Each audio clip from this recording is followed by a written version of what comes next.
I've seen more than my fair share of London crime in my years at the Yard, and I don't scare easily.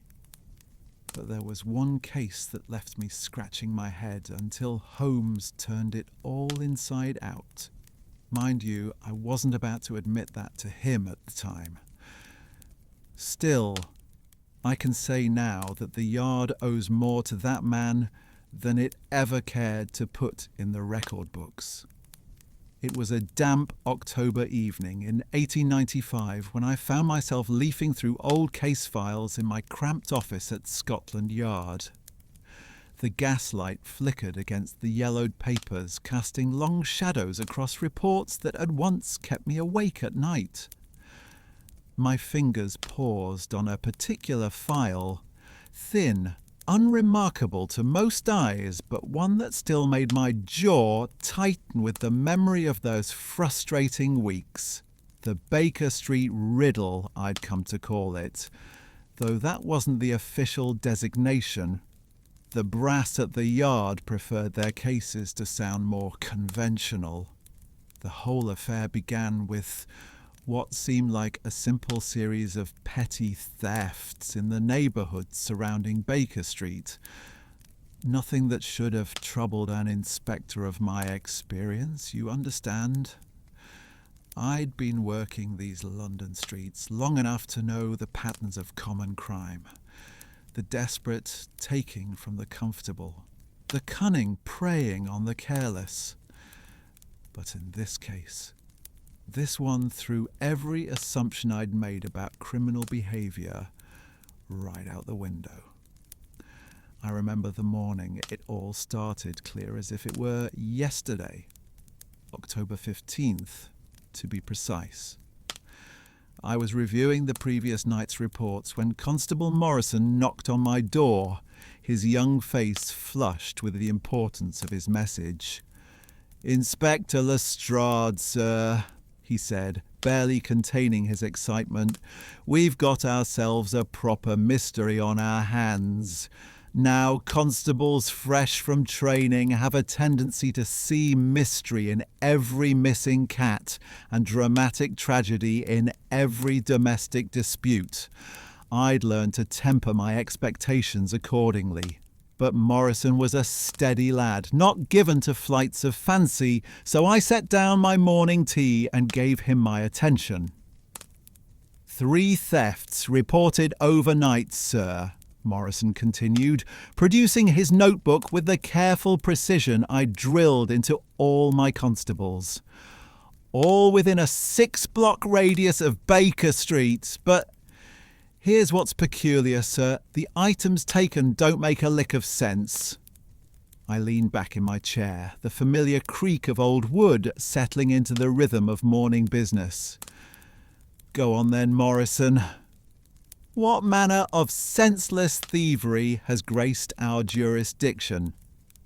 The young constable consulted his notes with the gravity of a barrister presenting to the Crown. "First theft. Mrs. Adelaide Pembridge of Montague Street reports the theft of a single silver teaspoon from a set of 12. Nothing else disturbed, sir. Even left her jewellery box open on the dresser, contents untouched." I raised an eyebrow. A professional thief leaving behind valuables for a single teaspoon? It defied every principle of criminal logic I'd encountered in 20 years of police work. "Second theft," Morrison continued.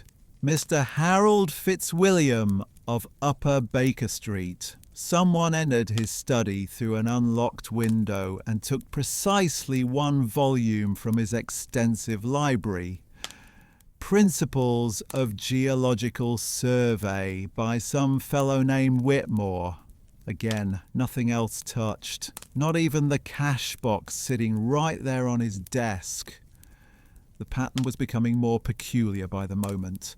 I'd seen criminals who specialised in particular items, silver, jewellery, artwork, but never one who seemed to collect random objects with such precision. "And the third," I prompted. "Miss Eleanor Hartwell of Marylebone Road, sir. reports the theft of a single brass button from her late father's military uniform. Cut clean from the fabric with what she described as surgical precision, the thief left behind a pearl necklace that was draped over the same uniform. I stood from my desk and moved to the window, looking out over the Thames as it wound its grey way through our great city. The fog was beginning to lift, revealing the familiar silhouettes of London's endless chimneys and church spires. Somewhere out there, a thief was operating with a logic that eluded every principle of criminal behaviour I'd learned in my career. Any witnesses? Morrison. That's just it, sir.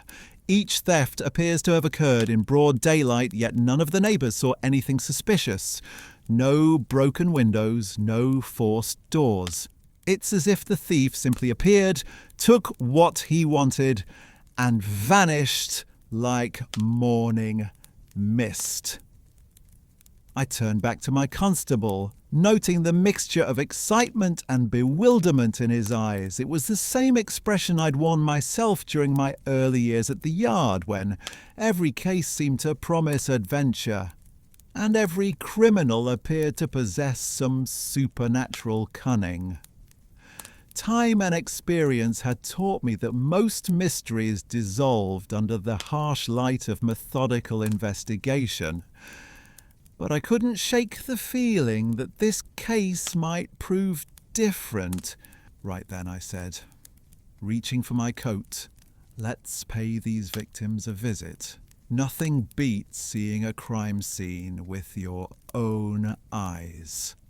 As we walked through the fog-shrouded streets of London that morning, Morrison chattering beside me with the enthusiasm of youth, I found myself thinking about the nature of criminal behaviour. In my experience, thieves fell into predictable categories: the desperate, driven by poverty or addiction, the greedy, seeking quick profit from easily fenced goods, and the professional, who planned carefully and struck at valuable targets with minimal risk. But this case presented something entirely different. The thefts were too random to suggest professional planning, too precise to indicate desperation, and too worthless to motivate greed. It was as if someone was collecting these items for reasons that had nothing to do with their monetary value. Our first stop was Mrs. Pembridge's comfortable home on Montague Street. She was a widow in her 60s, well-dressed and clearly accustomed to the finer things in life. Her parlour was filled with valuable ornaments, silver picture frames and delicate china that would have fetched a good price at any pawnshop in the city. "Inspector," she said, settling into her chair with the careful dignity of her class, "I cannot understand it."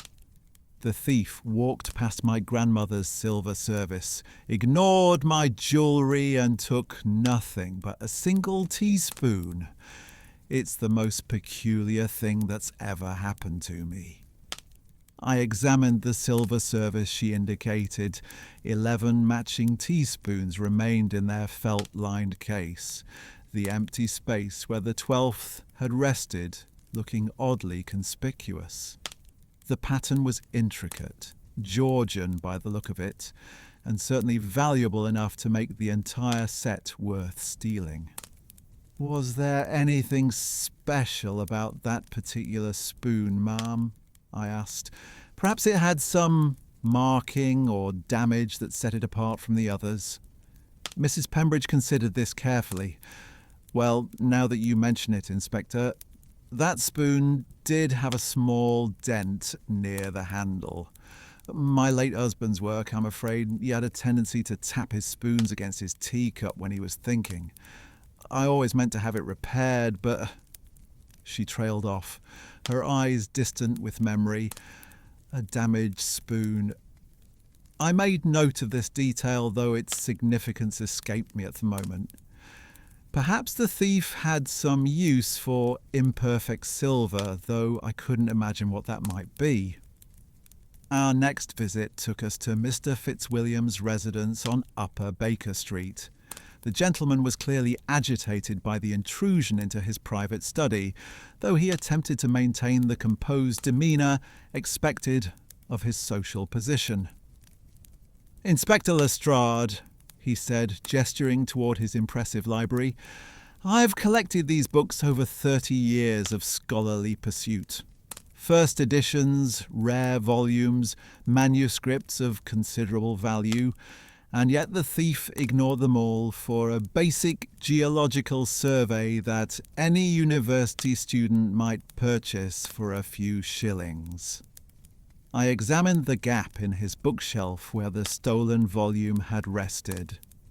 The books on either side were indeed valuable, leather-bound volumes that would have commanded high prices from collectors, yet the thief had selected the most mundane text in the collection. "Tell me, Mr. Fitzwilliam, was there anything particular about this book? Any special markings or notations?" The gentleman nodded slowly.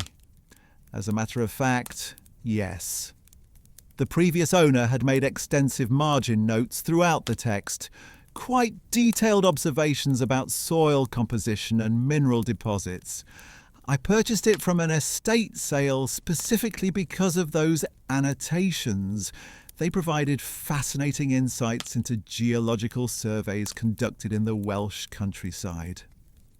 Another piece of the puzzle, though its shape remained unclear. A damaged spoon, a book with margin notes, items that possess some quality beyond their obvious function or value. Our final visit brought us to Miss Hartwell's modest flat near Marylebone Road. She was a spinster of middle years, clearly struggling with the emotions surrounding her father's military service. The uniform in question hung in a place of honour in her sitting room. A captain's dress uniform from the Crimean War, meticulously preserved and obviously cherished. "My father wore this uniform when he received his commendation for bravery," she explained, her voice catching slightly. "Every button, every piece of trim was exactly as it should be. And now..." She gestured helplessly at the small gap where the brass button had been removed. I examined the cut in the fabric. Morrison had been right. It was precise, almost surgical in its execution. The thief had used a sharp blade and considerable skill to remove the button without damaging the surrounding material. "Miss Hartwell," I said gently, "was there anything distinctive about that particular button? Any reason someone might have wanted it, specifically?" She thought for a moment, then moved to a small writing desk and retrieved a magnifying glass. "Father always said this button was special, though I never understood why until after his death. Look here, Inspector." She held the magnifying glass over one of the remaining buttons, and I could see faint markings etched into the brass, numbers and letters that had been worn almost smooth by time and handling. "They're regimental markings," she explained, "but the button that was stolen, it was different. Father told me it came from a friend's uniform, a man who died saving his life during the Battle of Inkerman. He wore it as a remembrance, a memento of a fallen comrade carried through decades of civilian life as a private tribute to friendship and sacrifice. The thief had somehow identified and targeted this one button among dozens of identical military fastenings. As Morrison and I walked back through the London streets towards Scotland Yard, I found myself more puzzled than when we'd begun our investigation. 3 seemingly random thefts, yet each had targeted an item with hidden significance.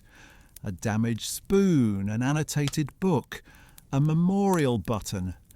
It suggested a thief with remarkable knowledge of his victim's possessions, someone who understood the secret histories that objects could carry. The fog was thickening again as afternoon gave way to evening, wrapping the city in its familiar grey embrace. Gas lamps began to flicker to life along the streets, creating pools of yellow warmth in the gathering dusk. London at this hour had always held a particular appeal for me, and the great city settling into its evening rhythm. Honest citizens heading home while the criminal element began to stir in the shadows. But tonight, the familiar comfort of routine investigation felt somehow inadequate. This case demanded something more than standard police procedure, though I was reluctant to admit it even to myself. The Yard's reputation depended on our ability to solve crimes through methodical investigation, careful evidence gathering, and the application of proven techniques. To suggest that we might need outside assistance would be to admit a failure of our established methods. Yet as I settled into my office that evening, reviewing the day's notes by gaslight, I couldn't shake the feeling that we were dealing with something beyond the usual run of London crime. The thief's knowledge of his victim's possessions suggested either extensive surveillance or access to information that should have been private. His ability to enter and exit without detection implied skills that went far beyond those of a common burglar. I leaned back in my chair, listening to the familiar sounds of the Yard settling into its night routine. Constables reporting in from their beats, the scratch of pens on reports, the distant clatter of hansom cabs in the street outside. These were the sounds of proper police work, the methodical process of keeping order in our great city. But somewhere out there in the London night, a thief was operating by rules I didn't yet understand, collecting objects whose significance remained hidden from my experienced eyes. And despite 20 years of successful investigations, despite my hard-won reputation as one of the Yard's most capable inspectors, I found myself wondering if this case might require the kind of unconventional thinking that Scotland Yard had always been reluctant to embrace. The thought of consulting outside assistance, particularly assistance from a certain consulting detective whose methods had previously both impressed and irritated me, crossed my mind briefly before I dismissed it. The Yard would solve this case through proper procedure and methodical investigation. We had to. Our professional pride, and perhaps our professional survival, depended on it. Little did I know, as I locked my office and headed home through the fog-shrouded streets, that this case would eventually lead me to an understanding of criminal psychology that challenged everything I thought I knew about the nature of theft, memory, and the hidden connections that bind us to the objects we cherish most. The next morning brought with it that peculiar mixture of London fog and autumn drizzle that seems designed specifically to dampen both spirits and evidence. I arrived at the Yard earlier than usual, my mind still wrestling with the peculiarities of the previous day's investigations. There's something about unsolved cases that gnaws at a detective's sleep like a splinter under the skin that you can feel but can't quite reach. Constable Morrison was already at his desk, a steaming cup of tea beside a neat stack of overnight reports the lad had promised. I'll give him that. While other constables might spend their morning hours complaining about the weather or gossiping about their beats, Morrison was the sort who arrived early and stayed late treating each case as if the reputation of the entire Metropolitan Police rested on his shoulders. "Morning, sir," he said, rising as I entered. "I'm afraid we've had developments." I hung my coat on its familiar peg and settled behind my desk, noting the careful way Morrison had organised the new reports. 3 more files, each marked with the distinctive red stamp that indicated crimes requiring immediate attention from a senior inspector. "More thefts?" I asked, though I suspected I already knew the answer. "Yes, sir. 3 more incidents, all following the same peculiar pattern." Morrison consulted his notebook with that methodical precision I'd come to appreciate. "The first occurred sometime yesterday evening. Mrs. Catherine Henley of Gloucester Place reports the theft of a single photograph from her sitting room mantelpiece." I leaned forward, my attention sharpening. "What sort of photograph?" "A formal portrait of her late son, sir, taken just before he departed for service in India. Mrs. Henley was quite distraught. Apparently it was the only photograph she possessed of the young man in his military uniform." The familiar chill of recognition ran down my spine. Another item, with deep personal significance. Another theft that defied conventional criminal logic. "Anything else disturbed?" "Nothing, sir. The thief passed by valuable silver, ignored her jewellery box and took only the photograph. Left the frame behind too, solid silver, worth several pounds at any pawn shop." I made careful notes, my pen scratching across the paper in rhythm with my thoughts. The pattern was becoming clearer, though its meaning remained frustratingly elusive. Our thief wasn't interested in monetary value. He was collecting items that held emotional significance for their owners. "The second incident," I prompted. Morrison turned a page in his notebook. "Mr. Edgar Whitmore of Wimpole Street. Someone entered his workshop, he's a clockmaker by trade, and stole a single gear from a particularly complex timepiece he'd been repairing. Just one gear." "Precisely, sir." Mr. Whitmore was quite emphatic about the strangeness of it. According to him, the thief would have needed considerable knowledge of clockwork mechanisms to identify and remove that particular component. It wasn't valuable in itself, but without it, the entire timepiece is rendered useless.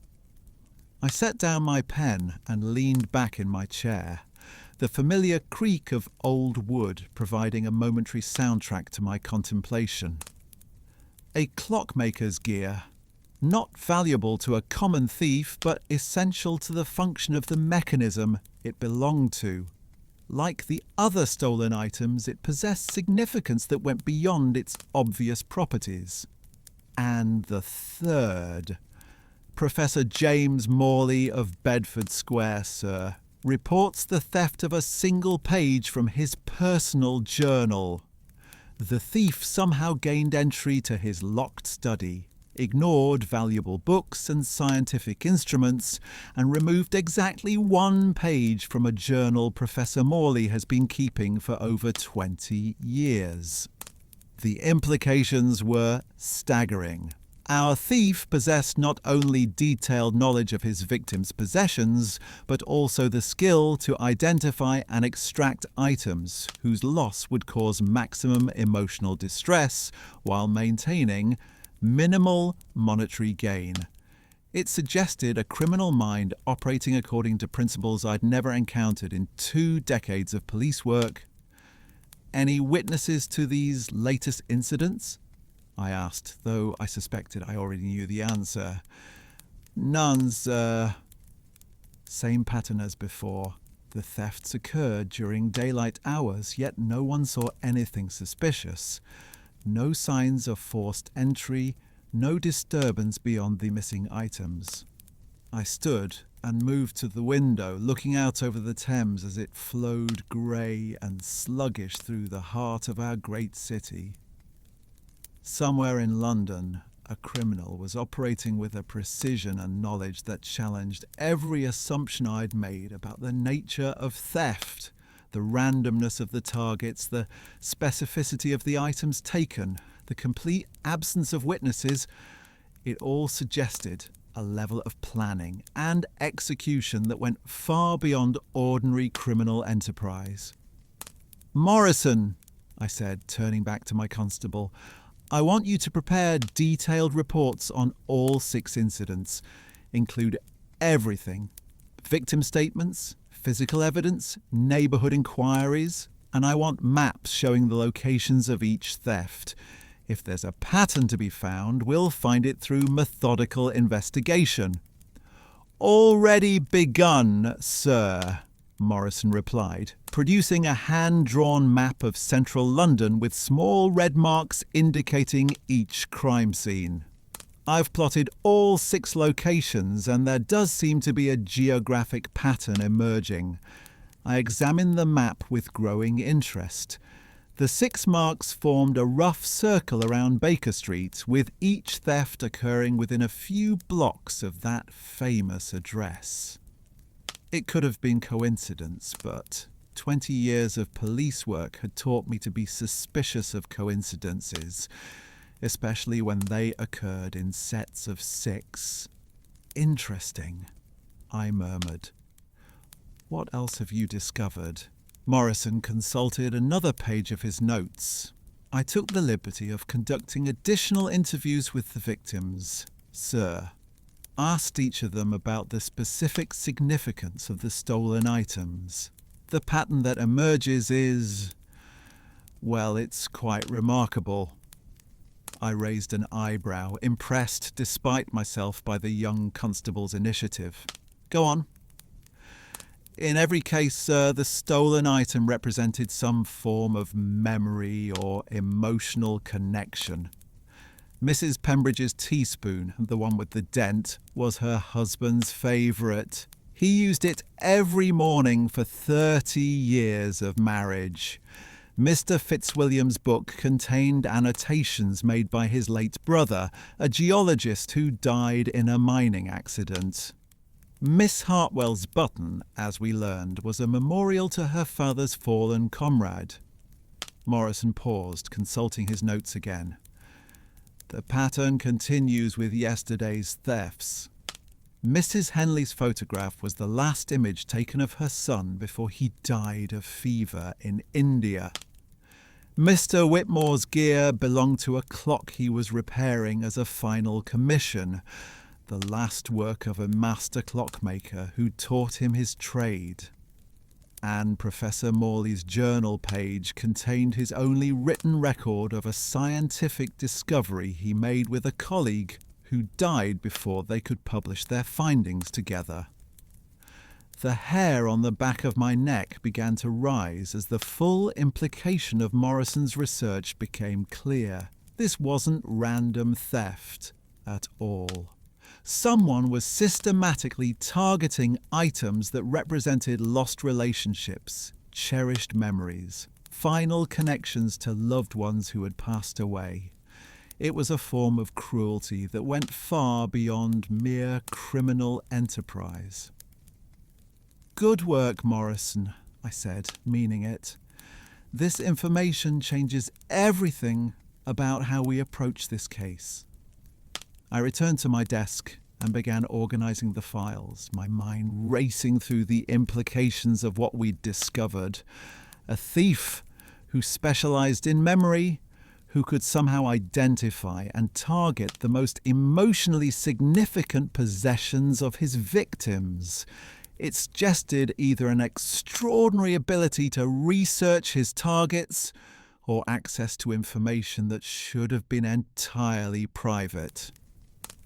"Sir," Morrison said hesitantly, "there's one more thing. I spoke with the constables who patrol these neighbourhoods and asked them about any unusual activity they might have observed.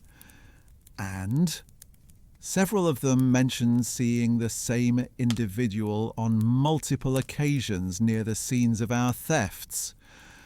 An older gentleman, well-dressed, carrying what appeared to be a medical bag. Always polite when approached, claimed to be making house calls in his capacity as a physician. I looked up sharply. A physician? Yes, sir. The description was consistent across 3 different constables. Tall, thin, grey-haired, walked with a slight limp. Always carried himself with the sort of authority you'd expect from a medical man. The pieces began clicking together in my mind. A physician would have legitimate reasons to visit private homes, would be welcomed into personal spaces where family treasures were displayed, would have opportunities to observe and catalogue the emotional significance of particular objects. It would explain the thief's remarkable knowledge of his victim's possessions, his ability to identify items with hidden significance. Did any of the constables get a clear look at this supposed physician? Morrison shook his head. Always seemed to encounter him from a distance, sir, or in poor light. But Constable Williams did mention one detail that struck him as odd. The gentleman's medical bag appeared unusually heavy for house calls, and he noticed what looked like specialised tools visible through a gap in the bag's closure. Tools, lockpicks, sir. Or at least that's what William thought they might be, though he admitted he wasn't certain. I felt the familiar thrill that comes when a complex case begins to yield its secrets to methodical investigation. Our thief wasn't some mysterious figure with supernatural abilities. He was a skilled impersonator who used the respected position of a physician to gain access to his victims' homes and gather intelligence about their most treasured possessions. "Right then," I said, standing and reaching for my coat. "I think it's time we paid another visit to our victims. This time we'll be asking very specific questions about any medical visits they may have received recently." The morning had turned decidedly unpleasant by the time Morrison and I ventured back onto London's streets. The drizzle had intensified into proper rain, and the fog showed no signs of lifting. It was the sort of weather that made even lifelong Londoners question their choice of residence.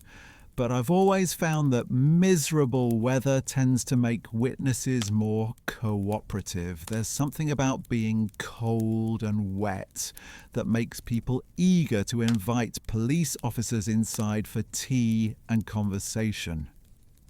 Our first stop was Mrs. Pembridge's home on Montague Street. She received us with the same dignified courtesy as before, though I noticed a new tension in her manner. A wariness that hadn't been present during our initial interview.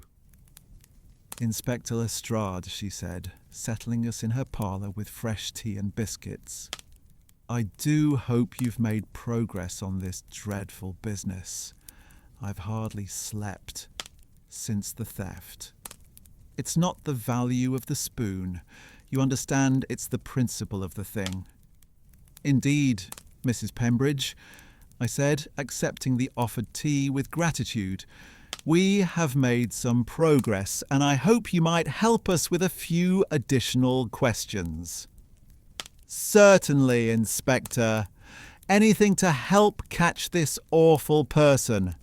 Have you received any visitors recently? Perhaps a physician making house calls?" Mrs. Pembridge's teacup rattled slightly against its saucer. "Why, yes, Inspector. How did you know Dr. Ashford called just last week? He said he was conducting health assessments for elderly residents of the neighbourhood. Something about preventive medicine being the way of the future." Morrison and I exchanged glances. Can you describe this Dr. Ashford? Certainly. A distinguished gentleman, perhaps 60 years of age, tall, rather thin, with grey hair and a neat moustache. He walked with a slight limp, an old injury, he said, from his service in Afghanistan. The description matched perfectly with what the constables had observed. I leaned forward, my interest sharpening. What did this examination entail, Mrs. Pembridge? Oh, the usual things, I suppose. He checked my pulse, listened to my heart, and asked about my general health. But he was also quite interested in my living arrangements. Whether I lived alone, how I spent my days, what sorts of activities brought me comfort. Did he spend much time in your parlour? Mrs. Pembridge nodded. Nearly an hour, Inspector. He admired my tea service, asked about its history. I told him about my dear husband's habit of tapping his spoon when he was thinking how that one spoon bore the marks of 30 years of happy marriage. Her voice caught slightly. Dr. Ashford seemed quite moved by the story. I made careful notes, my pen recording the details that would eventually help us track down this imposter. Did Dr. Ashford leave any credentials with you? A card, perhaps, or documentation of his medical practice? I'm afraid not, Inspector. He said he was still establishing his practice in the area and hadn't had his cards printed yet. Our subsequent visits to the other victims revealed an identical pattern. Each had received a visit from the same bogus physician. Each had been subjected to the same careful questioning about their personal lives and treasured possessions. Dr. Ashford had shown remarkable skill in drawing out the stories behind particular objects, expressing sympathy and interest that encouraged his victims to reveal the emotional significance of their most cherished belongings. By late afternoon, Morrison and I had built a comprehensive picture of our criminal's methods. He was a skilled actor and observer, someone who understood the psychology of grief and memory well enough to identify and target the objects that would cause maximum emotional distress. His medical impersonation provided him with both legitimate access to private homes and a sympathetic persona that encouraged his victims to share their most personal stories. It's diabolical, sir, Morrison said as we walked back through the rain-soaked streets towards Scotland Yard. He's not just stealing objects, he's stealing memories, destroying the last connections these people have to their loved ones. I nodded grimly. It's a form of cruelty I've never encountered before. Morrison, this isn't about money or even about the thrill of theft. This is about inflicting a very specific type of psychological pain. As we approached the familiar stone facade of Scotland Yard, I found myself considering the implications of what we'd discovered. Our thief was intelligent, methodical, and possessed of a deep understanding of human psychology. He was also still out there, no doubt planning his next carefully selected theft, his next calculated act of emotional cruelty. The investigation was progressing according to proper police procedure, but I couldn't shake the feeling that we were dealing with a criminal mind of unusual sophistication. The precision of his methods, the psychological insight behind his target selection, the complete absence of physical evidence. It all suggested someone who understood the science of criminal investigation well enough to stay one step ahead of conventional police work. That evening, as I sat in my office reviewing our accumulated evidence, I found myself thinking about the nature of memory and loss. Each of our victims had been targeted not for what they owned, but for what they remembered. The stolen objects were vessels for emotion, physical anchors to relationships that death had ended but love had preserved. And somewhere in London, a man who called himself Dr. Ashford was adding these stolen memories to some private collection, for reasons I couldn't yet begin to understand. The Yard would continue its methodical investigation, of course. We would canvass more neighbourhoods, interview more witnesses, follow every lead until we tracked down this cruel and unusual criminal.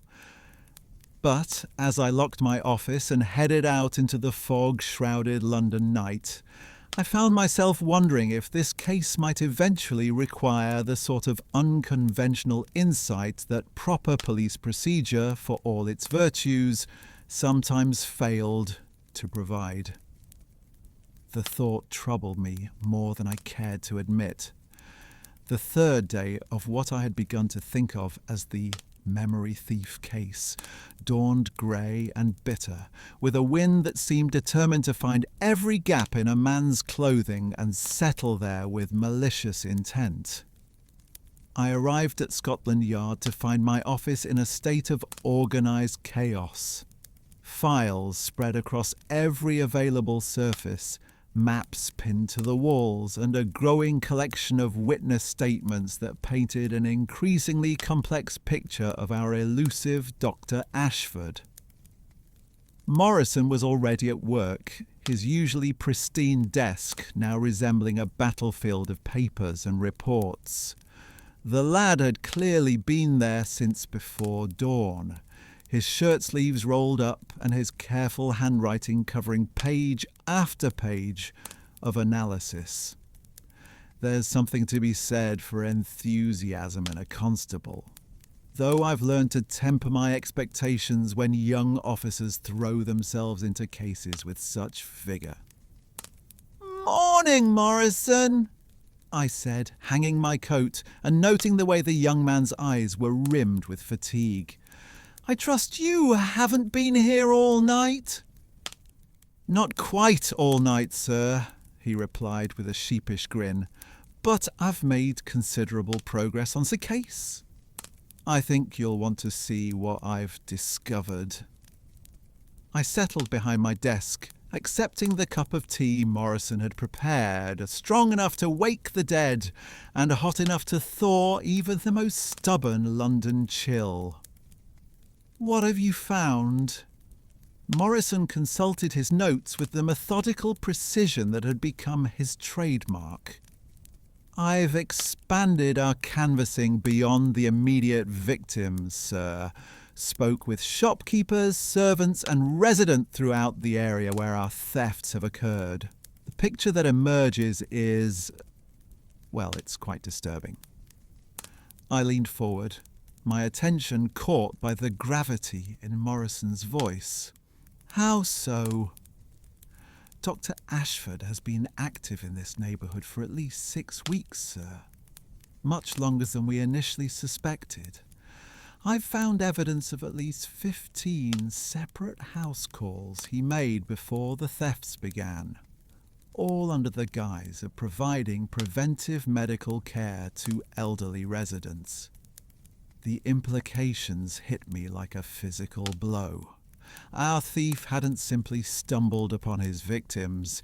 He had spent weeks conducting what amounted to reconnaissance, carefully studying their habits, their possessions, and their emotional vulnerabilities.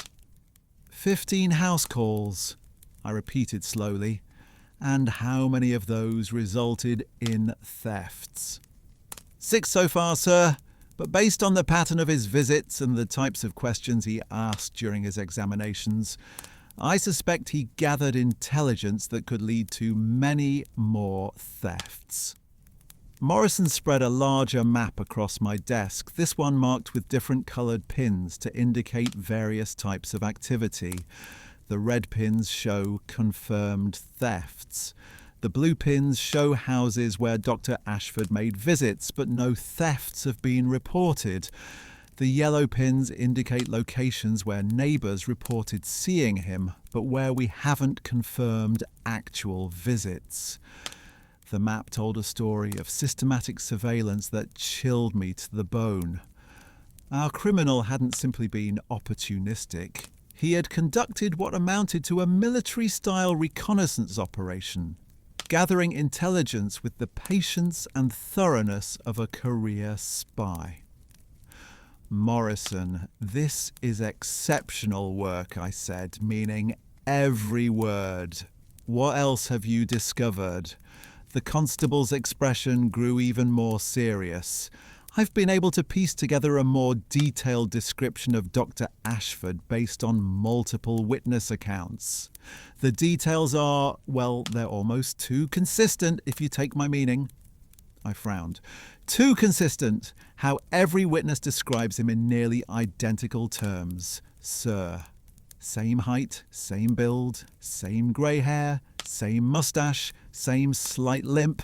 It's as if they're all describing the same person from the same moment in time. The significance of Morrison's observation wasn't lost on me.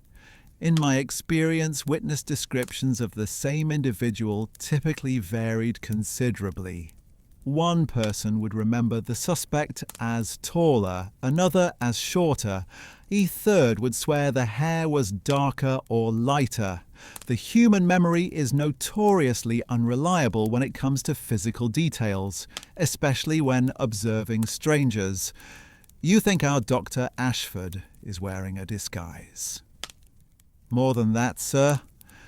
I think he's wearing the same disguise for every encounter. The grey hair, the moustache, even the limp, they're all carefully constructed elements of a false identity. I stood and moved to the window looking out over the Thames as it flowed dark and restless through the heart of London. The morning traffic was beginning to thicken, clerks hurrying to their offices, merchants opening their shops, the great machinery of commerce beginning another day's work. Somewhere among those thousands of faces, a master of disguise was probably already planning his next theft, his next act of calculated cruelty. Have you made any progress in tracking down where this false Dr. Ashford might have acquired his medical knowledge? Morrison nodded eagerly. I've been making inquiries at medical schools and hospitals throughout London, sir. Dr. Ashford demonstrates considerable knowledge of medical procedures and terminology, but there are subtle errors in his approach that suggest his training is incomplete. What sort of errors? According to Dr. Pemberton at St. Bartholomew's, he's a real physician I consulted about the case. Some of Dr. Ashford's examination techniques are outdated by about 20 years. He uses procedures and asks questions that were common in the 1870s but have since been replaced by more modern methods. This detail struck me as particularly significant. It suggested our criminal had acquired his medical knowledge from an older source, perhaps through observation of an older physician or study of outdated medical texts. It was the sort of clue that might eventually lead us to his identity. Excellent detective work, Morrison. What's our next step? Before Morrison could answer, there came a sharp knock at my office door. Sergeant Bradley entered without waiting for permission. A breach of protocol that immediately told me something urgent was developing. Inspector Lestrade, Bradley said, his face grim. We've had another incident. But this one's different. I felt my stomach tighten. Different how? The victim fought back, sir. And there's been violence. Morrison and I exchanged glances before I reached for my coat. Where? Dorset Street, sir. Just off Baker Street. Mrs. Margaret Ashworth, widow, lives alone. She surprised the intruder during the theft and attempted to stop him. Is she injured? Conscious but shaken, sir. She managed to strike the thief with a poker before he escaped. But Inspector... Bradley paused, his expression troubled. She got a very good look at him. And her description doesn't match our Dr. Ashford at all. The hansom cab ride to Dorset Street gave me time to consider the implications of this development. If Mrs. Ashworth's attacker didn't match the description of Dr. Ashford, we might be dealing with either an accomplice or an entirely separate criminal. The possibility that our carefully constructed theory might be wrong was professionally embarrassing.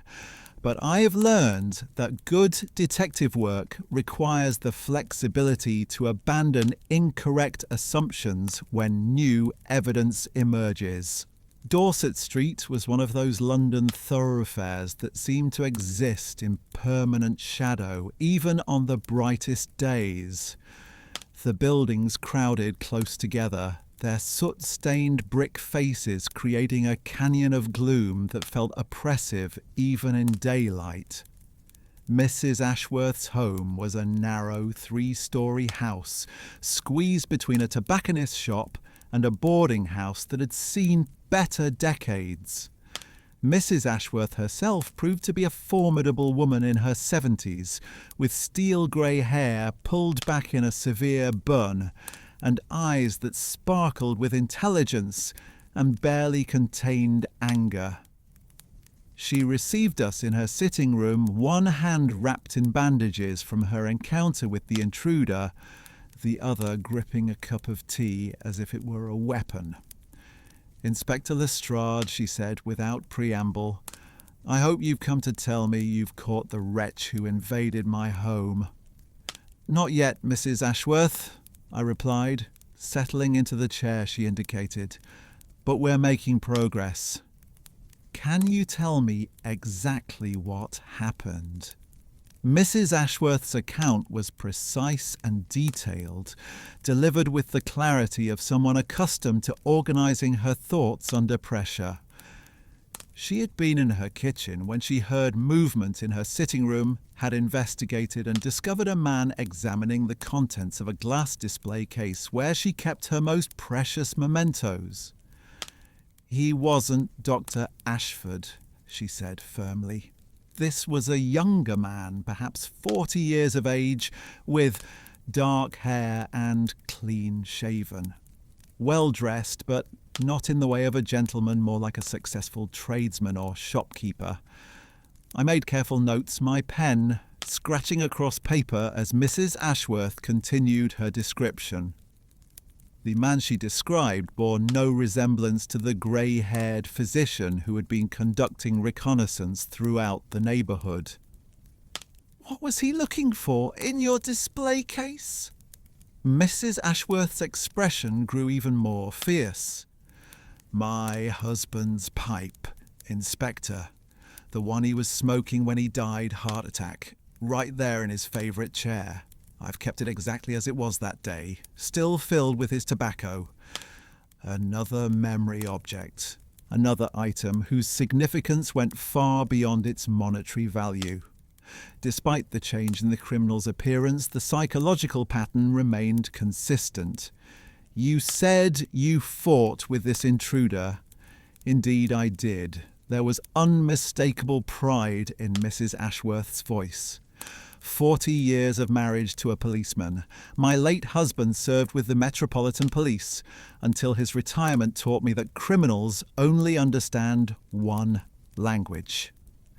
I struck him across the shoulders with the poker before he could complete his theft. "Did you injure him? I certainly hope so." He cried out and stumbled, dropped something as he fled. "You'll find it there by the fireplace." I looked where she indicated and saw a small leather case lying partially concealed beneath a chore. Morrison retrieved it carefully, using his handkerchief to avoid disturbing any fingerprints that might be present. The case proved to contain an assortment of small tools, lockpicks, as Morrison had suspected, along with what appeared to be surgical instruments and several small containers filled with various powders and liquids. It was a professional burglar's kit, but one adapted for very specific purposes. "Mrs. Ashworth," I said, examining the contents of the case, "did this intruder say anything during the encounter? Any words that might help us identify him?" She considered this carefully. "When I struck him, he swore, but not in English, Inspector. It sounded foreign, though I couldn't say what language. This detail added another layer of complexity to our investigation. A foreign criminal operating in London wasn't unusual, but combined with the sophisticated methods we'd observed, it suggested we might be dealing with someone who had learned his trade elsewhere and brought those skills to England." "One more question, Mrs. Ashworth. Did you ever receive a visit from Dr. Ashford, an elderly physician claiming to provide preventive medical care?" Her expression brightened with recognition. "Why, yes, Inspector. Just last week. A most charming gentleman, very interested in my health and my living arrangements. He spent considerable time admiring my mementos and asked many questions about their significance. The connection was clear. Dr. Ashford had conducted his usual reconnaissance, gathering intelligence about Mrs. Ashworth's treasured possessions. But instead of returning himself to commit the theft, he had apparently passed that information to an accomplice, a younger, more physically capable criminal who could handle the actual break-in. Morrison and I spent the remainder of the morning conducting a thorough examination of Mrs. Ashworth's home and interviewing her neighbours. The physical evidence confirmed her account. Signs of careful entry through a rear window, no unnecessary damage or disturbance beyond the attempted theft.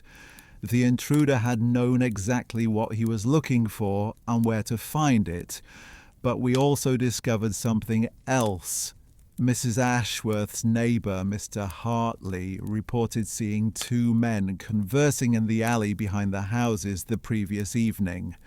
One matched the description of Dr. Ashford, while the other fit Mrs. Ashworth's account of her attacker. "They were arguing about something," Mr. Hartley told us. "Couldn't make out the words, but the younger fellow seemed agitated. Kept gesturing toward the houses as if he was complaining about the difficulty of his task. The picture that emerged was of a criminal partnership that had encountered its first significant obstacle. Dr. Ashford provided intelligence and planning, while his younger accomplice handled the physical aspects of the thefts. Mrs. Ashworth's unexpected resistance had disrupted their smooth operation and possibly created tension between the partners. By afternoon, Morrison and I were back at Scotland Yard, surrounded by the accumulated evidence of what had become one of the most complex cases I'd encountered in my career. The discovery of the tool case had provided our first real physical evidence, and I'd arranged for it to be examined by experts who might be able to trace its origins or identify its previous owner. But despite our progress, I was beginning to feel the weight of professional pressure that accompanies high-profile cases. The newspapers had gotten wind of the unusual thefts, and their coverage had been less than flattering to the Metropolitan Police. Headlines like "Yard baffled by memory thief" and "Police powerless against phantom doctor" had made their way to the Commissioner's desk, along with pointed questions about when we might expect an arrest. "Morrison," I said, reviewing our case files for what felt like the 100th time, What's your assessment of our progress?" The young constable looked up from his own paperwork, his expression thoughtful. "We've identified the methods, sir, and we have physical evidence. We know there are at least 2 criminals working together, and we have detailed descriptions of both. But we're no closer to identifying who they actually are, sir. They've covered their tracks too well, operated with too much sophistication. It's as if they understand police procedure well enough to stay one step ahead of our investigation." Morrison's assessment echoed my own growing concerns. We were dealing with criminals who possess not only psychological insight and technical skill, but also what appeared to be detailed knowledge of how the Metropolitan Police conducted investigations. Every lead we pursued seemed to end in carefully constructed misdirection. Every witness we interviewed had been subtly prepared for our questions. That evening, as I walked home through the fog-shrouded streets of London, I found myself considering options I'd previously been reluctant to explore. The Yard's methods had served me well throughout my career, but this case seemed designed to exploit the limitations of conventional police work. Our criminals understood the rhythms of routine investigation and had structured their operations to remain invisible to standard techniques. For the first time since the case began, I allowed myself to consider seriously the possibility of seeking outside assistance. There was, after all, a consulting detective whose methods had previously proven effective in cases that had baffled the Yard's finest investigators. His approach to criminal psychology and his ability to perceive patterns that eluded conventional observation might be exactly what this case required. The thought was professionally galling, but I'd reached a point where professional pride seemed less important than actually solving the case and bringing these cruel criminals to justice. Mrs. Ashworth's courage in fighting back had probably prevented another family from losing an irreplaceable connection to their past, but it had also escalated the level of violence associated with these crimes. I could still remember the fear in Mrs. Pembridge's voice when she described the loss of her husband's teaspoon, the anguish in Miss Hartwell's eyes when she spoke of her father's memorial button. These weren't simply theft, they were attacks on the human spirit, calculated acts of psychological cruelty that demanded justice. As I reached my lodgings and settled into my evening routine, I made a decision that would have seemed unthinkable just days earlier. Tomorrow morning, I would swallow my professional pride and pay a visit to 221 B. Baker Street. If conventional police methods couldn't crack this case, perhaps it was time to try something unconventional. The memory thief case had challenged every assumption I'd made about criminal behaviour, tested the limits of standard investigative procedures, and forced me to confront the possibility that some crimes required solutions that lay outside the comfortable boundaries of routine police work. I'd spent 20 years building a reputation as one of Scotland Yard's most capable inspectors, and I wasn't about to let that reputation be destroyed by a case I was too proud to solve properly. If that meant consulting with Sherlock Holmes, then so be it. After all, the Yard's ultimate responsibility wasn't to preserve the egos of its inspectors. It was to protect the citizens of London from the criminals who preyed upon them. And these particular criminals had already caused enough pain to innocent people. It was time to try a different approach, The decision made, I found myself able to sleep more soundly than I had in days. Tomorrow would bring new challenges and probably new frustrations, but at least I would be taking action rather than simply spinning my wheels in the mud of conventional procedure. Sometimes I reflected as I drifted off to sleep, the most important quality a detective can possess isn't brilliance or dedication or even courage. Sometimes the most important quality is simply the wisdom to know when you need help and the humility to ask for it. Tomorrow I would discover whether Sherlock Holmes was willing to provide that help and whether his unconventional methods could succeed where the time-tested procedures of Scotland Yard had begun to falter. The memory thief case was about to take a very different turn. The morning I decided to consult Sherlock Holmes, which dawned crisp and clear, as if London itself had decided to shake off its customary fog in anticipation of what was to come.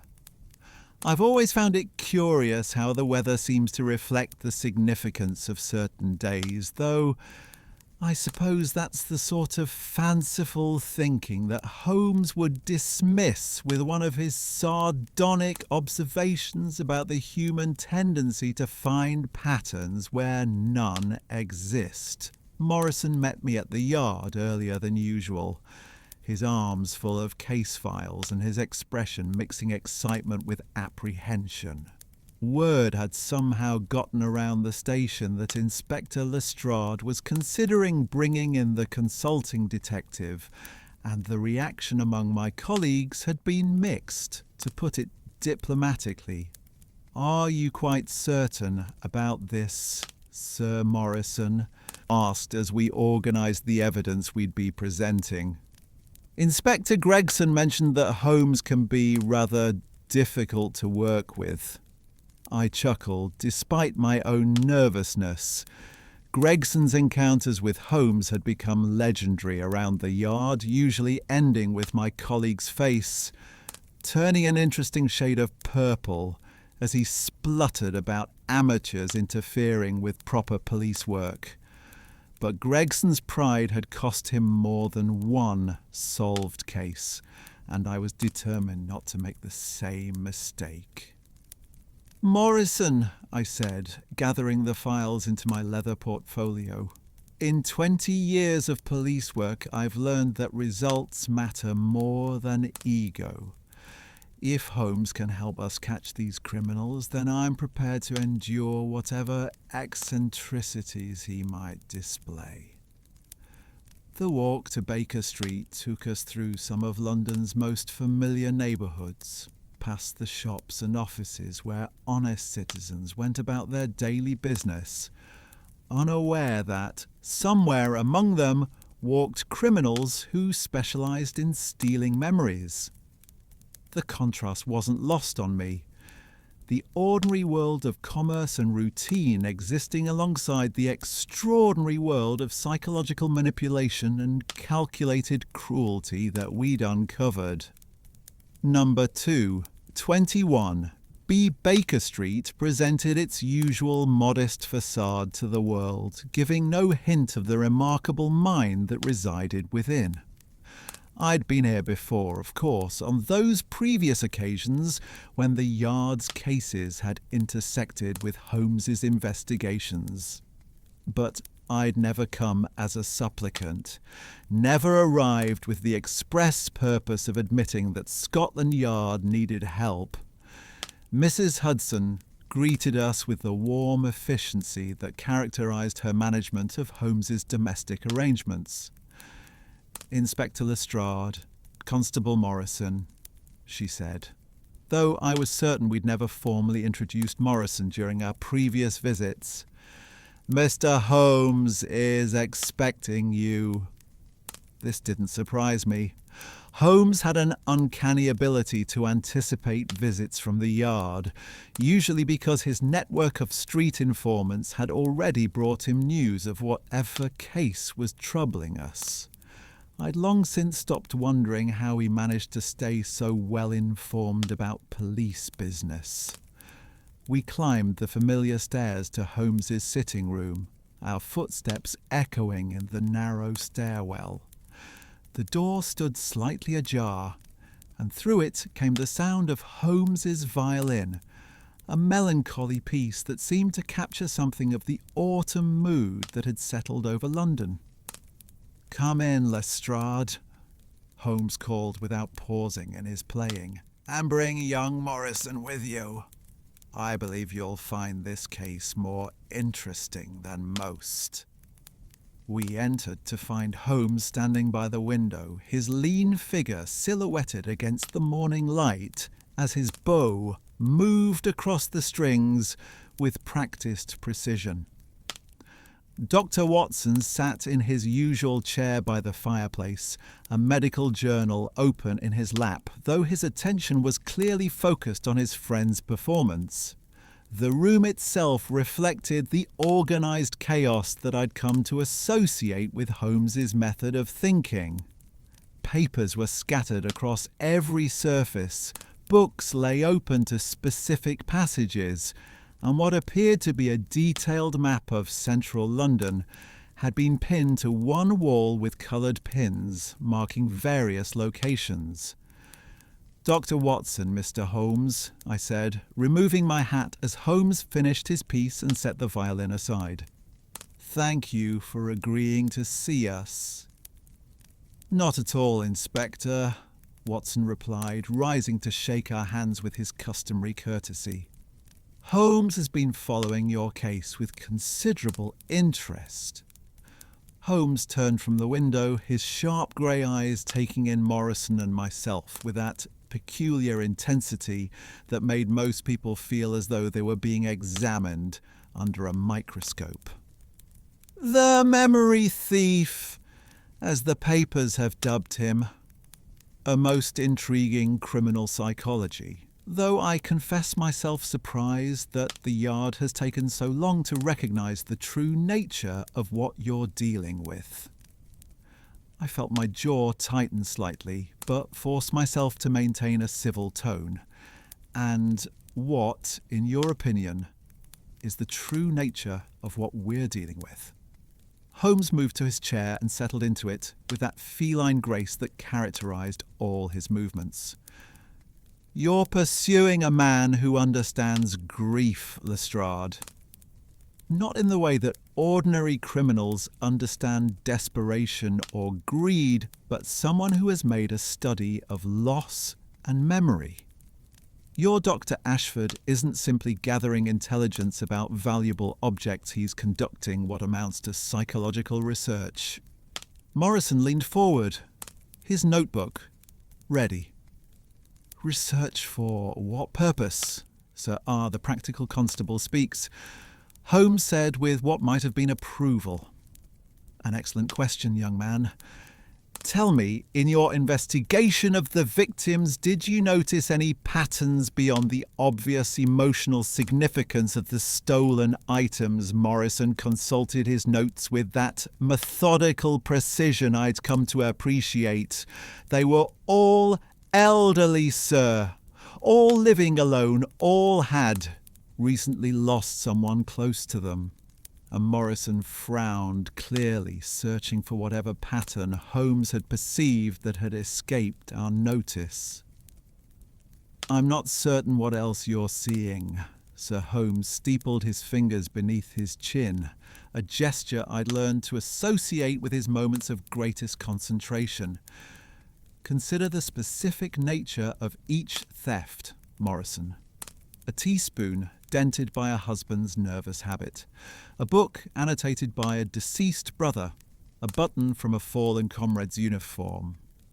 What do these objects have in common, beyond their emotional significance?" I found myself leaning forward, despite my best efforts to maintain a professional detachment. Holmes had a way of leading an investigation that made you feel as though you were on the verge of a crucial revelation, even when the answer remained tantalizingly out of reach. "They're all." Morrison paused, his brow furrowed in concentration. "They're all physical connections to specific moments, sir. To particular memories rather than just general relationships." "Precisely," Holmes exclaimed, his eyes brightening with the enthusiasm he always displayed when a colleague grasped one of his deductions. "Your thief isn't collecting mementos. He's collecting what I might call memory anchors. Objects that tie specific recollections to physical reality." Watson, who had been following this exchange with evident interest, spoke up. "Holmes, are you suggesting that our criminal has some academic interest in the psychology of memory?" "More than academic, Watson. I believe our Dr. Ashford is conducting field research for what amounts to a treatise on the relationship between physical objects and human recollection. He's systematically studying how the loss of specific items affects his subjects' ability to maintain their connections to the past." The implications of Holmes's theory sent a chill down my spine. If he was correct, our criminal wasn't simply stealing objects for profit or even for the psychological satisfaction of causing pain. He was treating living human beings as experimental subjects in some twisted form of scientific inquiry. "That's monstrous," Morrison said, his voice barely above a whisper. "Indeed it is," Holmes agreed, "but it also provides us with valuable insight into his methods and, potentially, his vulnerabilities." I cleared my throat, determined to maintain some semblance of professional authority in this consultation. "Mr. Holmes, we've gathered considerable evidence about the criminal's methods. Perhaps you'd be interested in reviewing what we've discovered?" "By all means, Lestrade. Though I suspect I can save you some time by sharing what I've already deduced from my own observations." Holmes rose and moved to the map that covered one wall of his sitting room. The coloured pins, I now realised, corresponded exactly to the locations Morrison had identified in his own investigation. "Your Dr. Ashford has been operating in this neighbourhood for at least 2 months, Holmes began, pointing to various locations on the map. "His initial reconnaissance was far more extensive than you've realised. These yellow pins mark locations where I observed him conducting what appeared to be casual conversations with elderly residents. Not formal medical examinations, but social encounters designed to gather preliminary intelligence." Morrison and I exchanged glances. Our canvassing had been thorough, but apparently not thorough enough to uncover the full scope of Dr. Ashford's surveillance operation. "The blue pins," Holmes continued, "indicate houses where he conducted his formal medical examinations. Note the pattern: he visited nearly every elderly resident within a 6-block radius before selecting his specific targets." "How do you know all this?" I asked, though I suspected I already knew the answer. Holmes smiled, the expression transforming his usually austere features. "I've been aware of your case since the first theft was reported, Inspector. The newspapers might treat it as a curious crime wave, but the psychological sophistication of the targeting suggested something far more interesting than ordinary burglary." Watson chuckled from his chair. "Holmes has been conducting his own investigation in parallel with yours, Lestrade. He's quite convinced that this criminal represents a new type of malefactor entirely." "A criminal scientist," Holmes said, returning to his chair. "Someone who combines the methodical approach of academic research with the practical skills of a professional thief. It's a combination I've never encountered before, and one that presents unique challenges for conventional police work. I felt obligated to defend the Yard's methods, even though I'd come here specifically because those methods had proven insufficient. We've made considerable progress, Mr. Holmes. We've identified the partnership between Dr. Ashford and his younger accomplice. We have physical evidence from the tool case, and we have detailed descriptions of both criminals, all true, Holmes acknowledged, and all relatively useless for actually apprehending these individuals. Morrison looked up from his notebook. How so, sir? Because you're dealing with criminals who understand police procedure well enough to render it ineffective. Every piece of evidence they've left behind has been carefully calculated to misdirect your investigation. The descriptions you've gathered are of carefully constructed disguises. The tool case that was so conveniently dropped during Mrs. Ashworth's struggle contains implements that can be purchased at any of a dozen shops throughout London. Holmes leaned forward, his expression growing more serious. These criminals have studied you, Lestrade, just as thoroughly as they've studied their victims. They understand how the Metropolitan Police conducts investigations, and they've structured their operations to remain invisible to your methods. The professional implications of Holmes's assessment were deeply troubling. If criminals could simply study police procedures and render them ineffective, what did that say about the future of law enforcement in London? Then how do you propose we catch them? I asked. By abandoning the assumption that they'll behave like ordinary criminals, Holmes replied. Dr. Ashford and his accomplice aren't motivated by the usual desires for wealth or immediate gratification.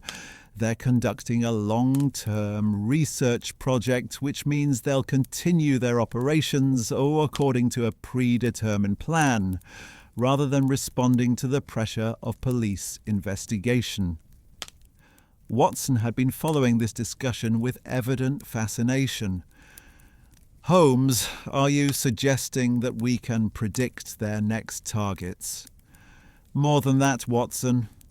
I believe we can identify not only their next victims, but the specific items they'll attempt to steal. Morrison's pen had been moving rapidly across his notebook throughout this conversation. How is that possible, sir? Holmes rose and moved to his desk, retrieving a folder that appeared to contain his own research into the case. Because Dr. Ashford isn't selecting his targets randomly, young Morrison. He's following a systematic methodology that becomes predictable once you understand his underlying research objectives. He opened the folder and spread several sheets of paper across the coffee table.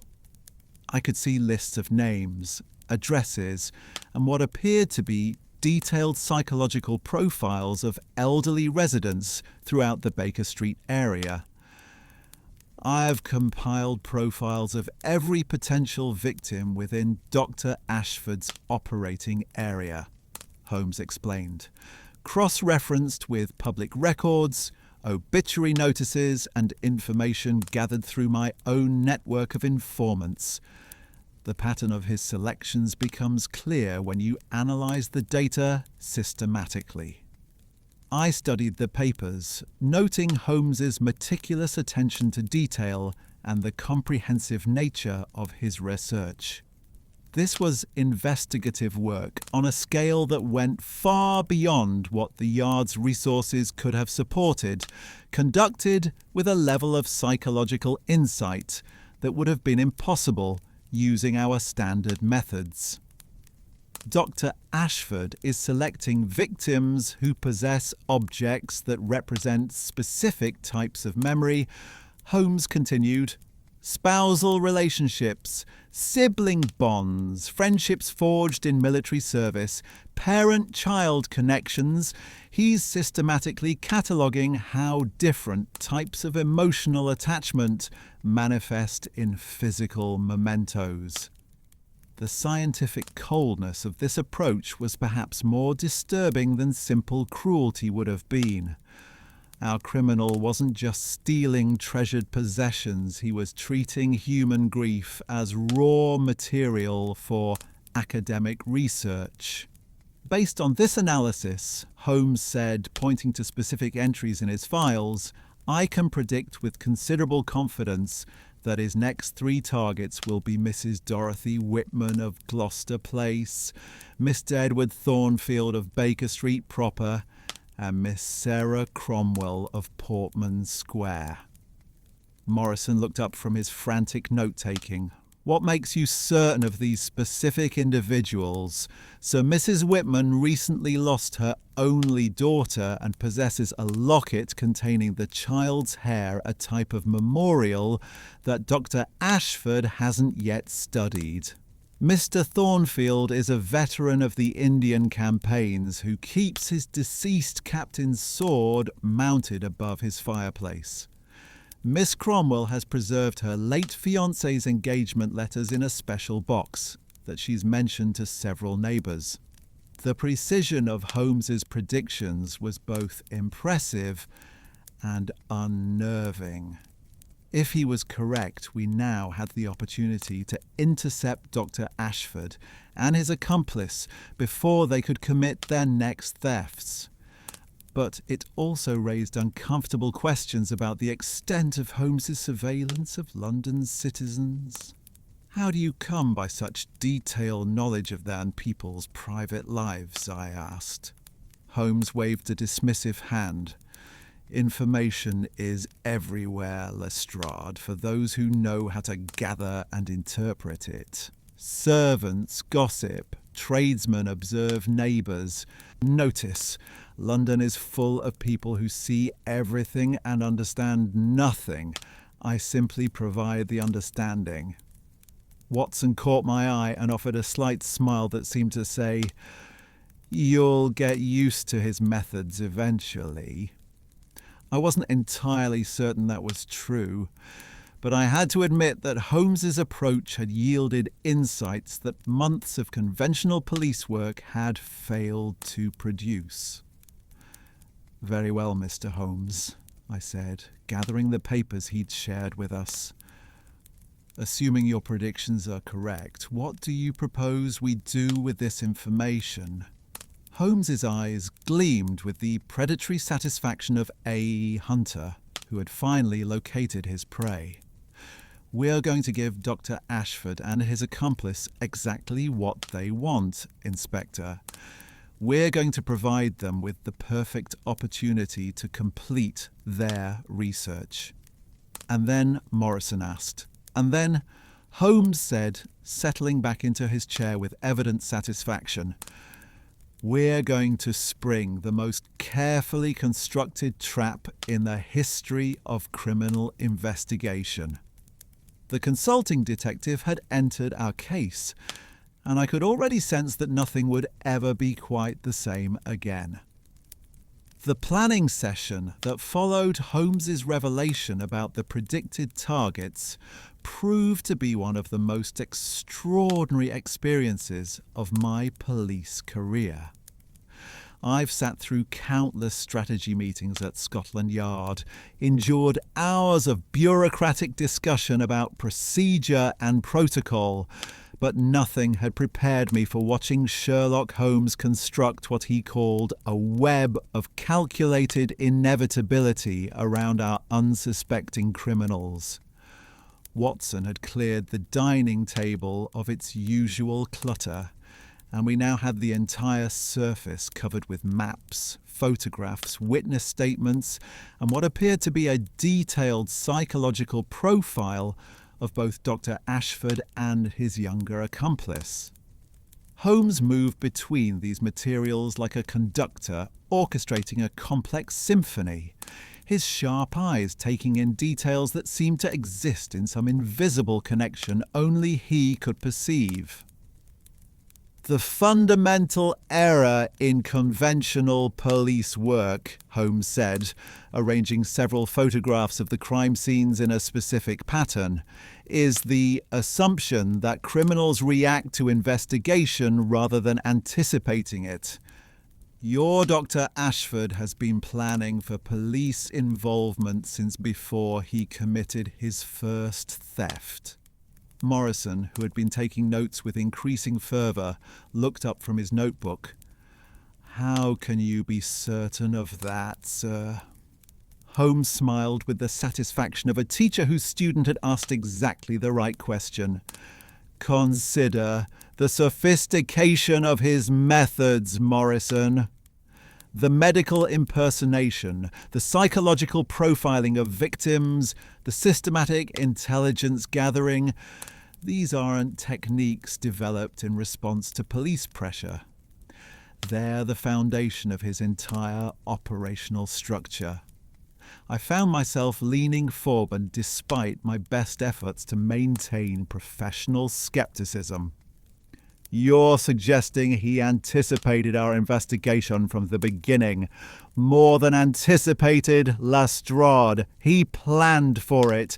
Every piece of evidence you've discovered, every witness you've interviewed, every lead you've pursued, all of it has been carefully orchestrated to waste your time while he completes his research.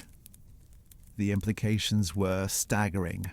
If Holmes was correct, we hadn't been investigating a crime so much as participating in an elaborate performance designed to keep us occupied while the real work proceeded unobserved. Watson, who had been studying one of Holmes's psychological profiles, spoke up from his chair by the fireplace. Holmes, this assessment of Dr. Ashford suggests someone with considerable academic training. You've noted similarities to methodologies used in several European universities. Precisely, Watson. Our Dr. Ashford isn't simply a criminal who has developed sophisticated methods. He's an academic who has chosen crime as his field of research. Holmes moved to the window and gazed out over Baker Street, his hands clasped behind his back, in that characteristic pose I'd come to associate with his moments of greatest concentration. The afternoon light filtered through the London haze, casting long shadows across the room and giving the entire scene an almost theatrical quality. I've been corresponding with colleagues at universities throughout Europe, Holmes continued. There are several researchers in the fields of psychology and memory who have recently vanished from their academic positions under suspicious circumstances. One in particular catches my attention. Dr. Heinrich Zimmermann, formerly of the University of Vienna. Morrison's pen scratched rapidly across his notebook. What made this Dr. Zimmermann suspicious? Sir, 3 months ago, Zimmermann disappeared from Vienna just days before he was scheduled to present his research on what he called the material foundations of human memory. His university colleagues reported that he had become obsessed with the idea that emotional recollections could only be properly studied by observing their disruption in living subjects. The pieces were beginning to form a pattern that chilled me to the bone. We weren't dealing with an ordinary criminal partnership, but with an academic researcher who had abandoned all ethical constraints in pursuit of his studies. You believe Dr. Ashford is actually this Zimmermann fellow? I asked. Holmes turned from the window, his grey eyes sharp with certainty. I'm convinced of it. The timing fits perfectly. The methodology matches his published research, and several physical details align with witness descriptions once you account for disguise and the natural alterations that stress can produce in a man's appearance. Watson set aside the profile he'd been studying and moved to join us at the table. Holmes, if you're correct about Zimmerman's identity, what does that tell us about his ultimate objectives? Surely he can't intend to continue these thefts indefinitely. An excellent question, Watson. I believe Zimmerman, our Dr. Ashford, is working toward a specific conclusion to his research.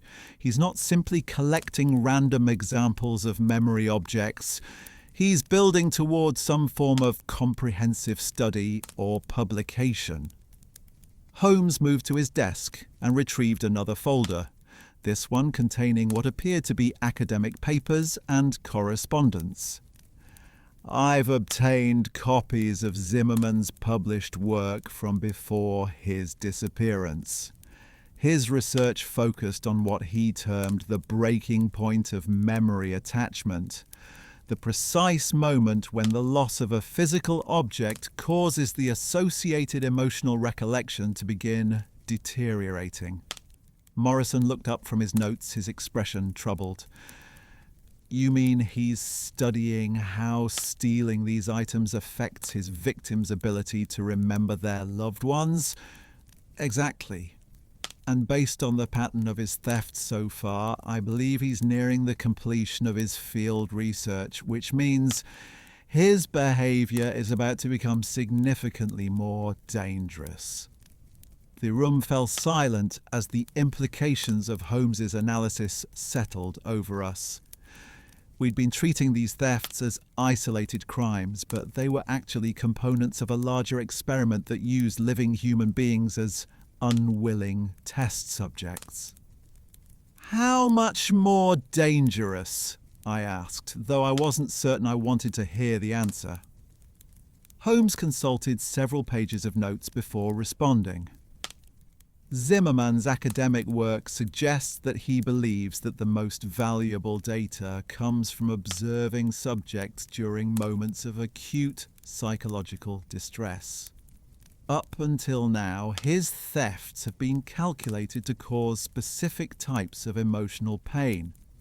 But as his research nears completion, he'll need to document the subject's reactions to increasingly severe losses.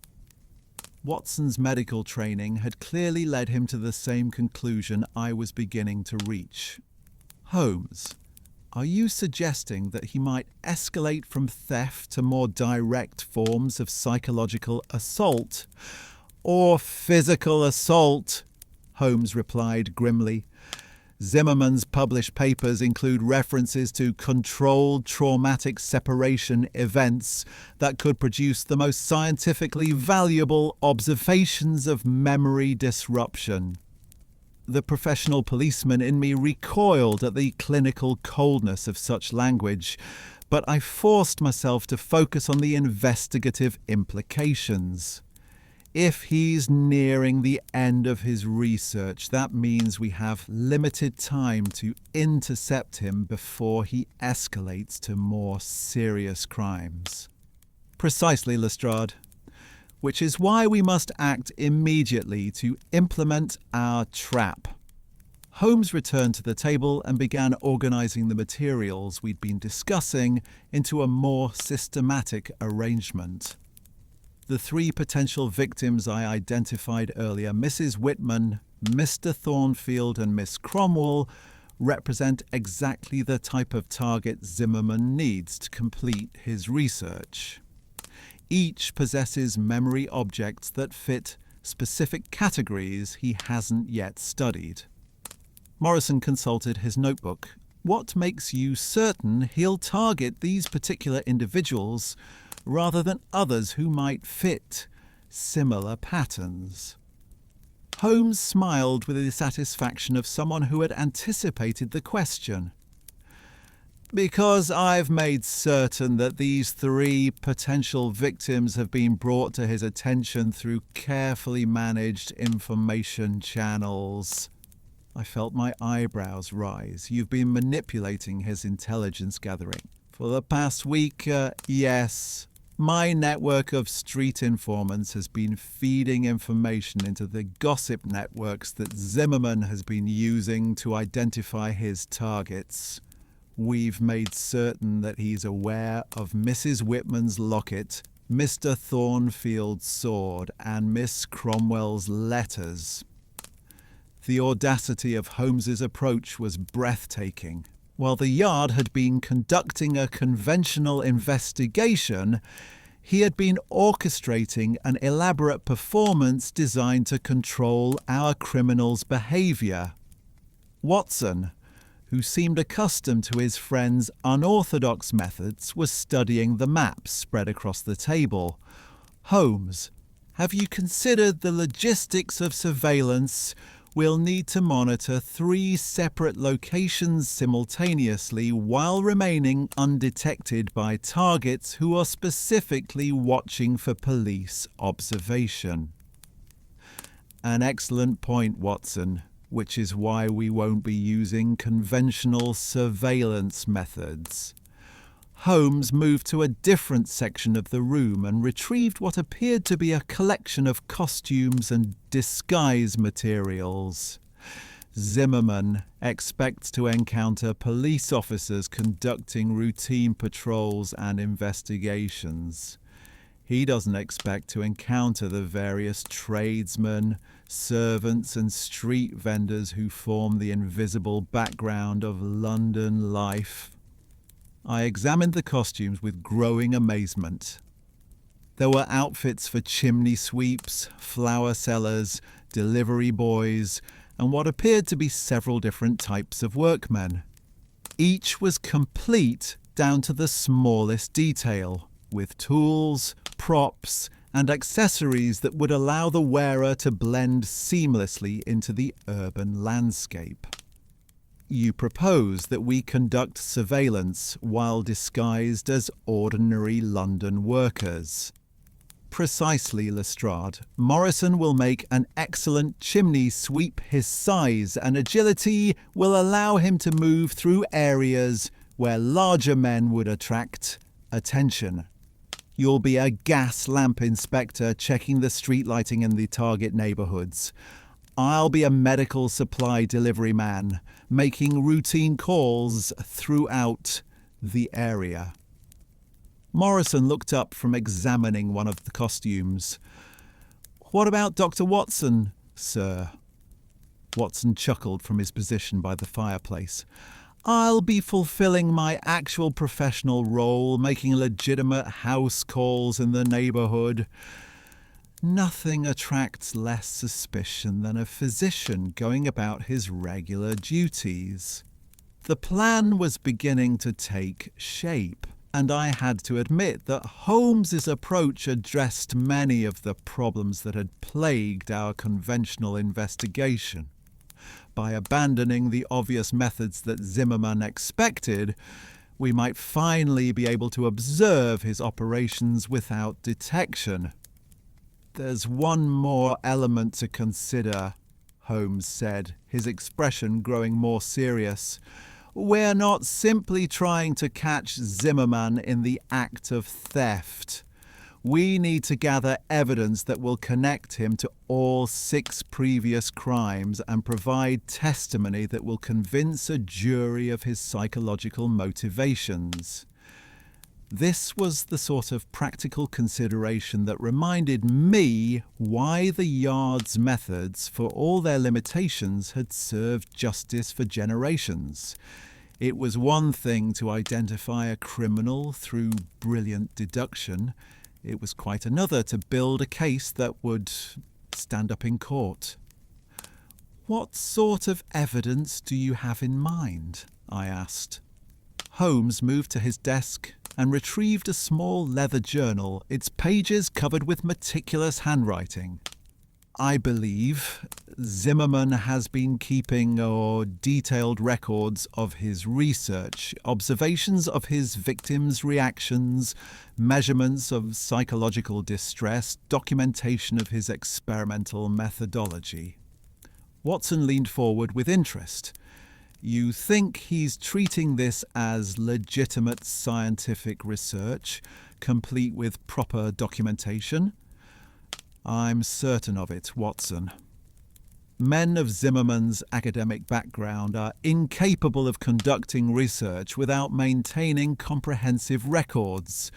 His training would compel him to document every aspect of his experiments, regardless of their criminal nature. Morrison consulted his notes again. If he's keeping records, where would he be storing them? That, Holmes said with evident satisfaction, is what our surveillance operation is designed to discover. Zimmerman and his accomplice must have a base of operations somewhere in London, a place where they can store their stolen items, maintain their disguises, and compile their research notes. The scope of Holmes's investigation was becoming clear. This wasn't simply about preventing future thefts or even catching the criminals in the act. This was about uncovering an entire criminal research enterprise that had been operating in the heart of London for months. How long do you estimate we'll need to maintain surveillance before we locate their base of operations? I asked. Holmes consulted several of his charts before responding. Based on the pattern of their previous activities, I expect Zimmerman will attempt his next theft within the next 3 days.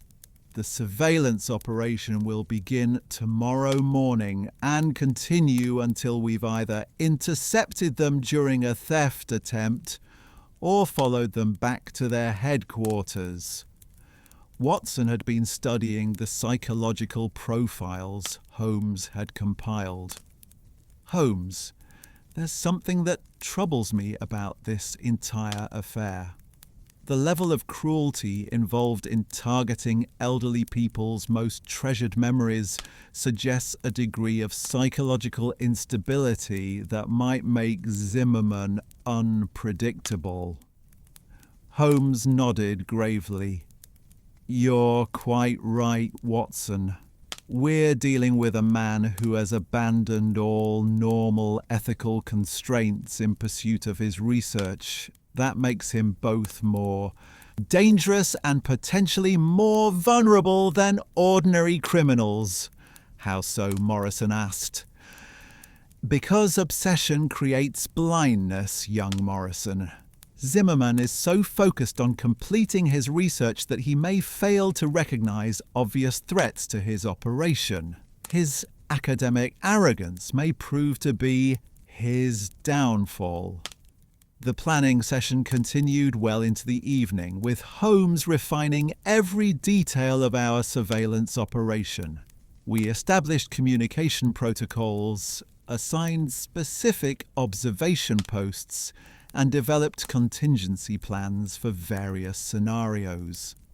By the time Morrison and I prepared to return to Scotland Yard, we had the framework for what Holmes confidently predicted would be the most scientifically precise trap in the history of criminal investigation.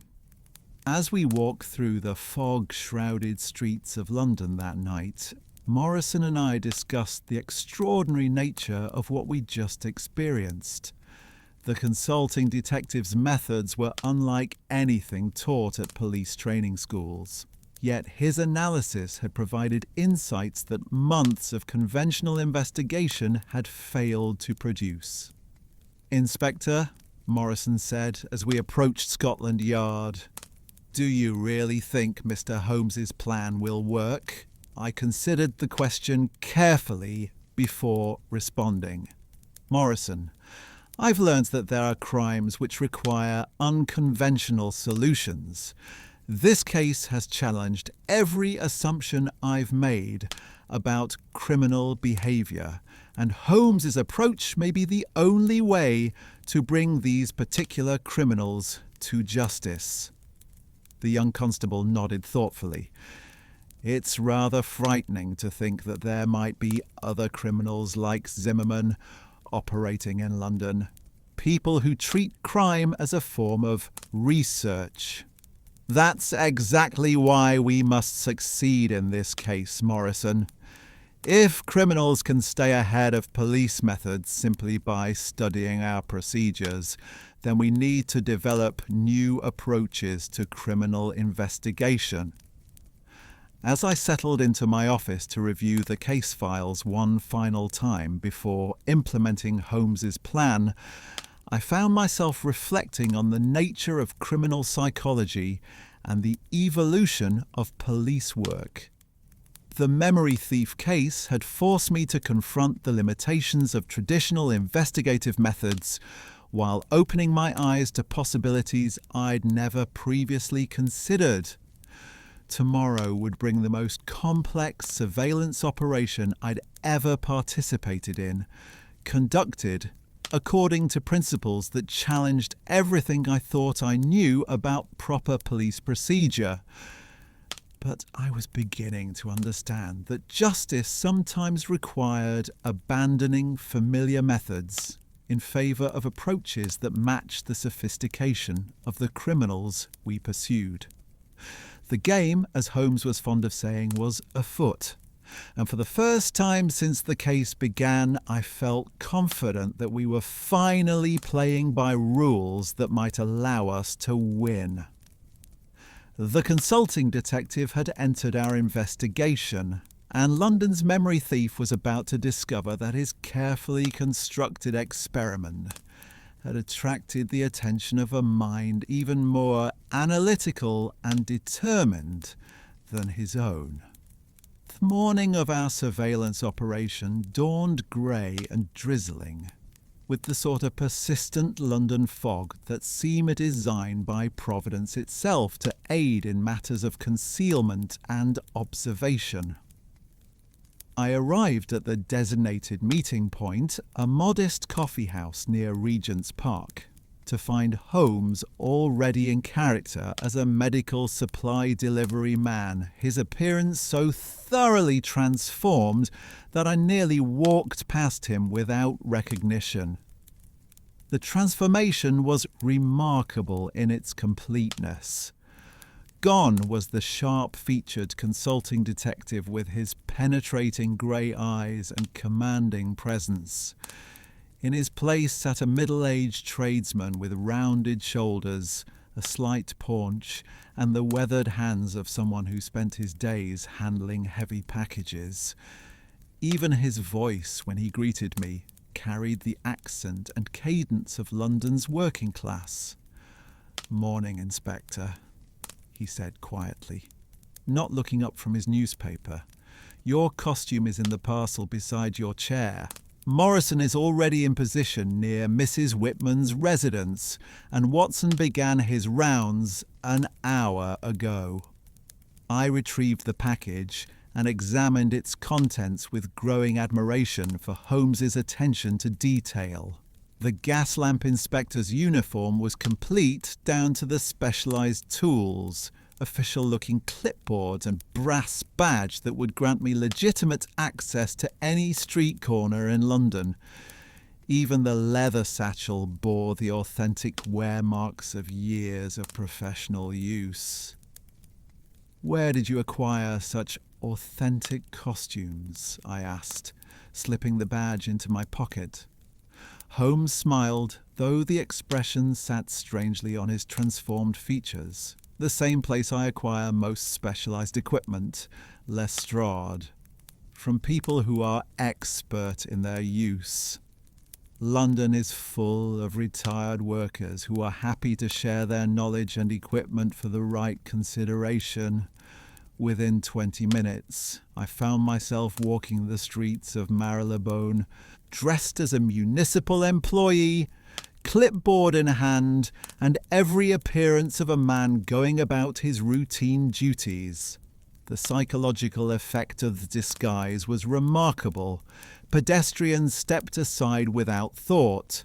Shopkeepers nodded respectfully, and even the occasional constable on patrol acknowledged me with the casual recognition reserved for fellow public servants. My assigned territory covered the approaches to all 3 target residences, with specific observation posts that would allow me to monitor street activity while maintaining my cover as a working inspector. The complexity of Holmes's planning became apparent as I began my rounds. Every street corner, every building entrance, every potential escape route had been analysed and incorporated into our surveillance network.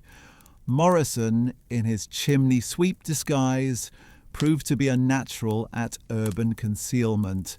I spotted him twice during my first hour of patrol, but only because I knew exactly where to look and what signs to watch for. To any casual observer, he would have been invisible, just another working lad going about his business in the maze of London's service alleys and back streets. Watson's role as a legitimate physician making house calls provided the most comprehensive coverage of our operation.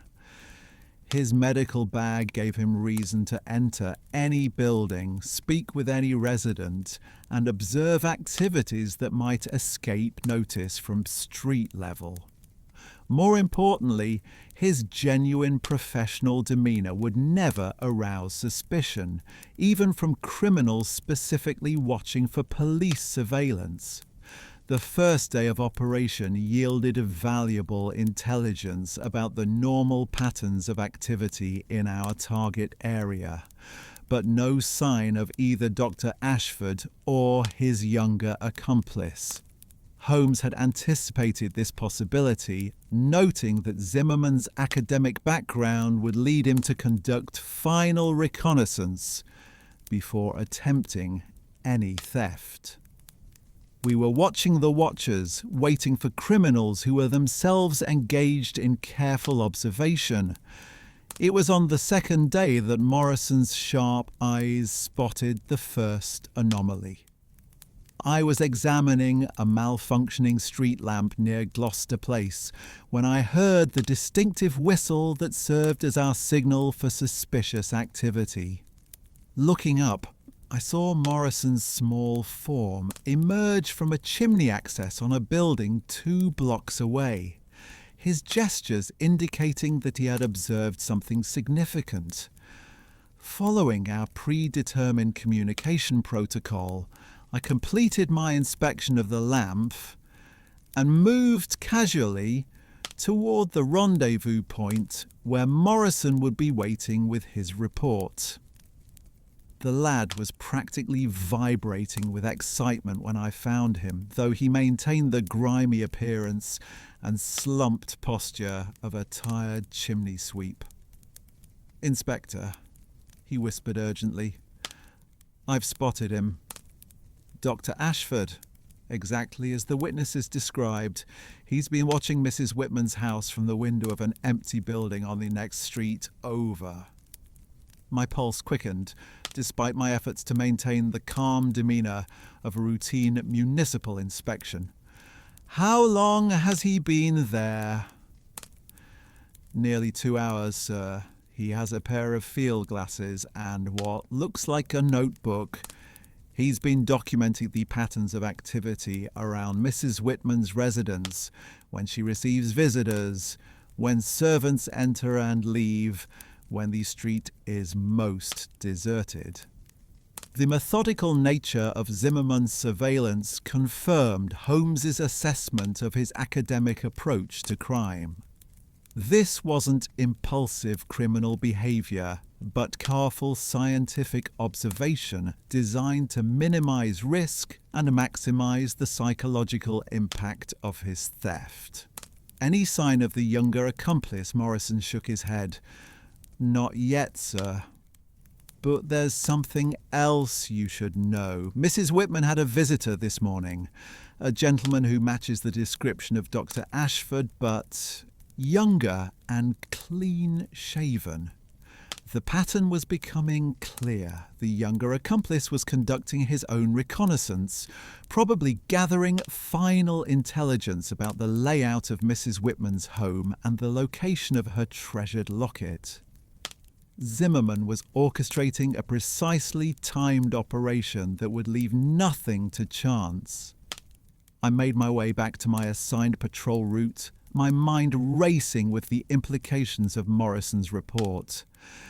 After 2 days of careful observation, our criminals were finally revealing themselves.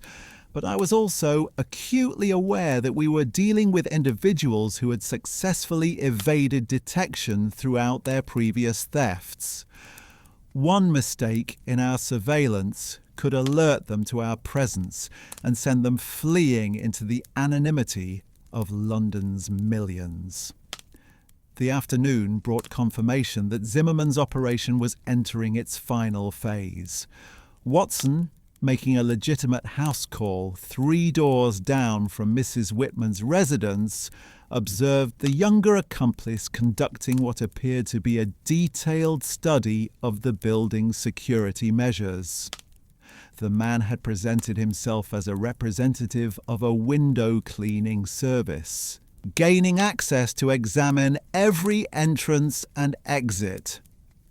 As evening approached, Holmes signalled for a coordination meeting at our secondary rendezvous point, the back room of a public house where we could speak freely without fear of observation.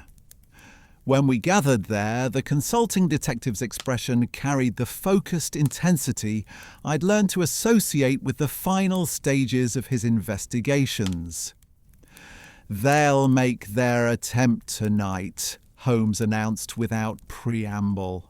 "All the intelligence gathering has been completed, the security measures have been assessed, and Zimmerman's surveillance suggests he's identified the optimal time for the theft." Watson consulted his pocket watch. "What time do you estimate they'll strike?" "Between midnight and 2 in the morning, when Mrs. Whitman will be in her deepest sleep and street activity will be minimal. The younger accomplice will handle the actual break-in while Zimmerman remains outside to watch for any complications." Morrison looked up from his notes. "How do we position ourselves to observe the theft without alerting them to our presence?"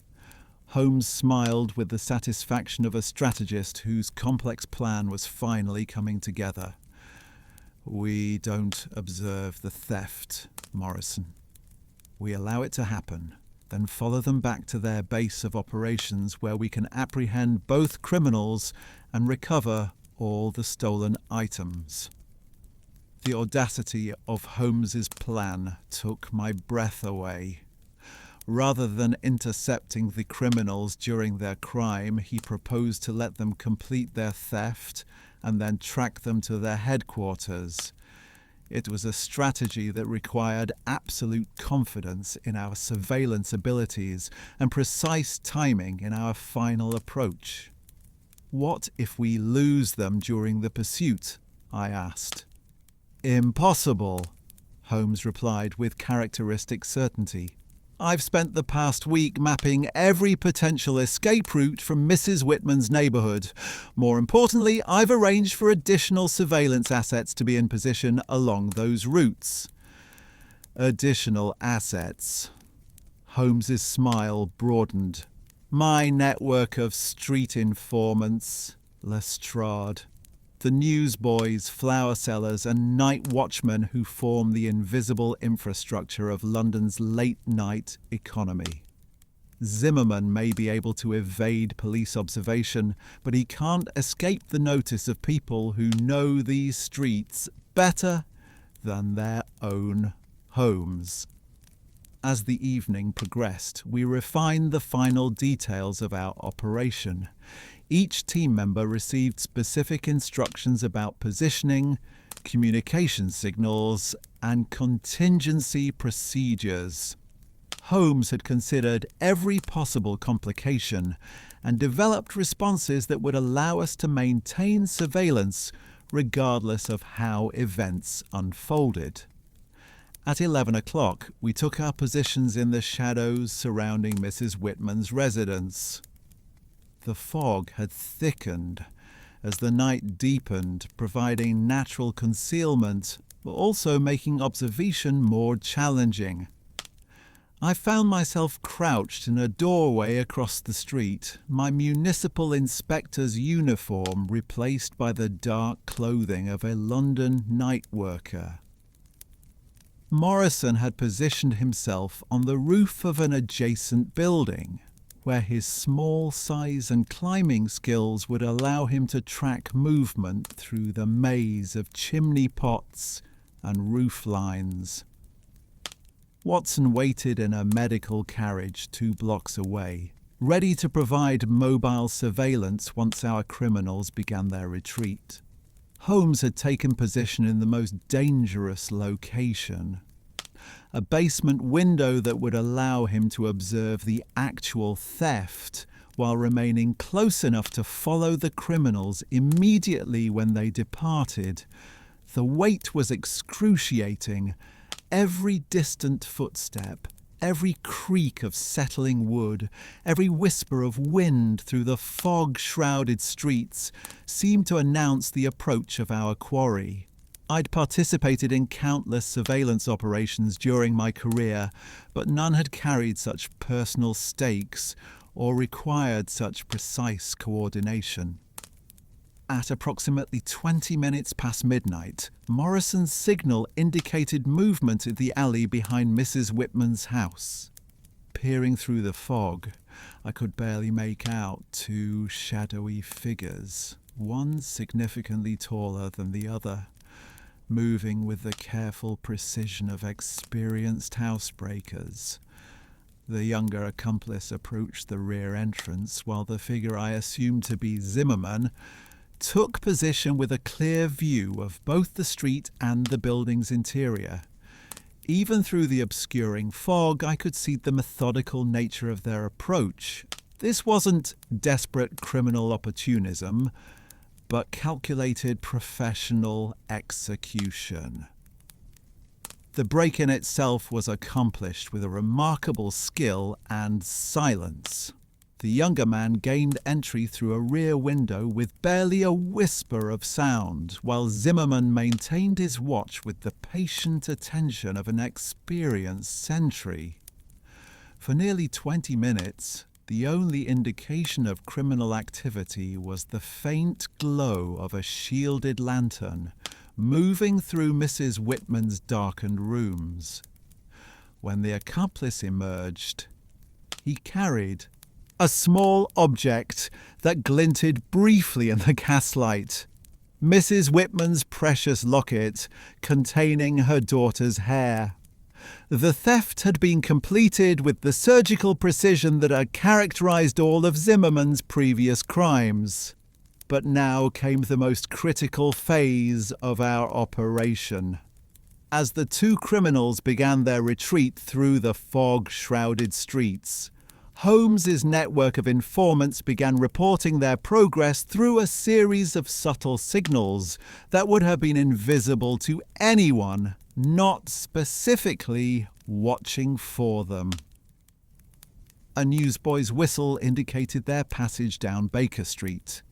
A flower seller's call announced their turn toward Marylebone Road. A night watchman's measured footsteps confirmed their direction toward the eastern districts of London. We followed at a careful distance, maintaining visual contact when possible, but relying primarily on the intelligence network Holmes had established. The criminals moved with obvious familiarity through London's maze of streets and alleys, but they couldn't escape the observation of people who belonged in those same streets as naturally as rats in the walls. The pursuit led us through increasingly unfamiliar neighbourhoods, past the respectable districts where respectable crimes occurred, and into the shadowy areas where London's darker enterprises flourished without official notice. Here, among the warehouses and workshops that served the city's industrial needs, Zimmerman and his accomplice finally approached their destination. The building they entered was a former medical supply warehouse, its windows darkened and its entrance concealed behind stacks of shipping crates. But Holmes had anticipated even this final detail. Within minutes of the criminal's disappearance inside, he had positioned our team at strategic points around the building's perimeter. "This is where they've been conducting their research," Holmes whispered as we observed the building from our concealed position. "Note the careful security measures, the isolated location, the proximity to transportation routes. This isn't simply a hideout, it's been converted into a working laboratory." Through the grimy windows, we could see the flicker of gaslight and the movement of figures arranging what appeared to be scientific equipment. Zimmerman's base of operations was exactly what Holmes had predicted, a place where stolen memories could be catalogued, studied, and documented according to the twisted methodology of criminal research. "How do we approach the arrest?" Morrison asked, his voice barely audible in the London night. Holmes consulted his pocket watch and smiled with the satisfaction of a man whose complex plan had reached its inevitable conclusion.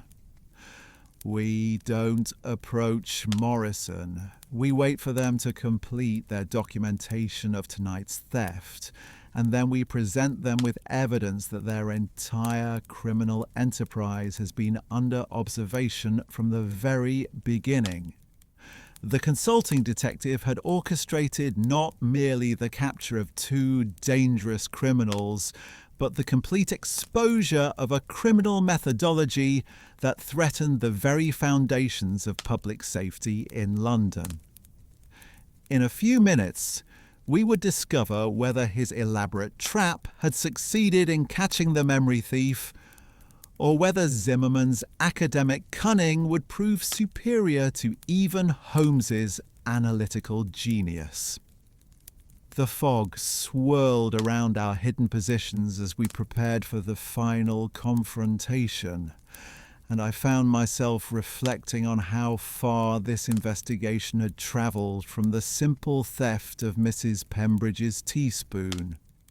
We were about to face criminals who represented something entirely new in the annals of London crime, educated, methodical, and utterly without conscience in their pursuit of knowledge. But we were no longer the confused police officers who had stumbled through the early days of this case. Under Holmes's guidance, we had become something approaching the criminal's equals in analytical thinking and strategic planning. The game, as he was fond of saying, was about to reach its conclusion, and I was determined that justice, not criminal research, would write the final chapter of the memory thief case. The final confrontation with Dr. Heinrich Zimmerman and his accomplice unfolded with the methodical precision that had characterized Holmes's entire approach to the memory thief case. As we positioned ourselves around the converted warehouse in the early hours of that fog-shrouded morning, I found myself marvelling at how completely the consulting detective had anticipated every element of the criminal's behaviour. The building itself told the story of Zimmerman's twisted enterprise. Through the grimy windows, we could observe what appeared to be a fully equipped research laboratory, complete with specimen cases, documentation equipment, and carefully organized displays of stolen objects. Each item was labelled and catalogued with the obsessive attention to detail that marked Zimmerman's academic background. Holmes had insisted that we wait until the criminals completed their documentation of the night's theft before making our move.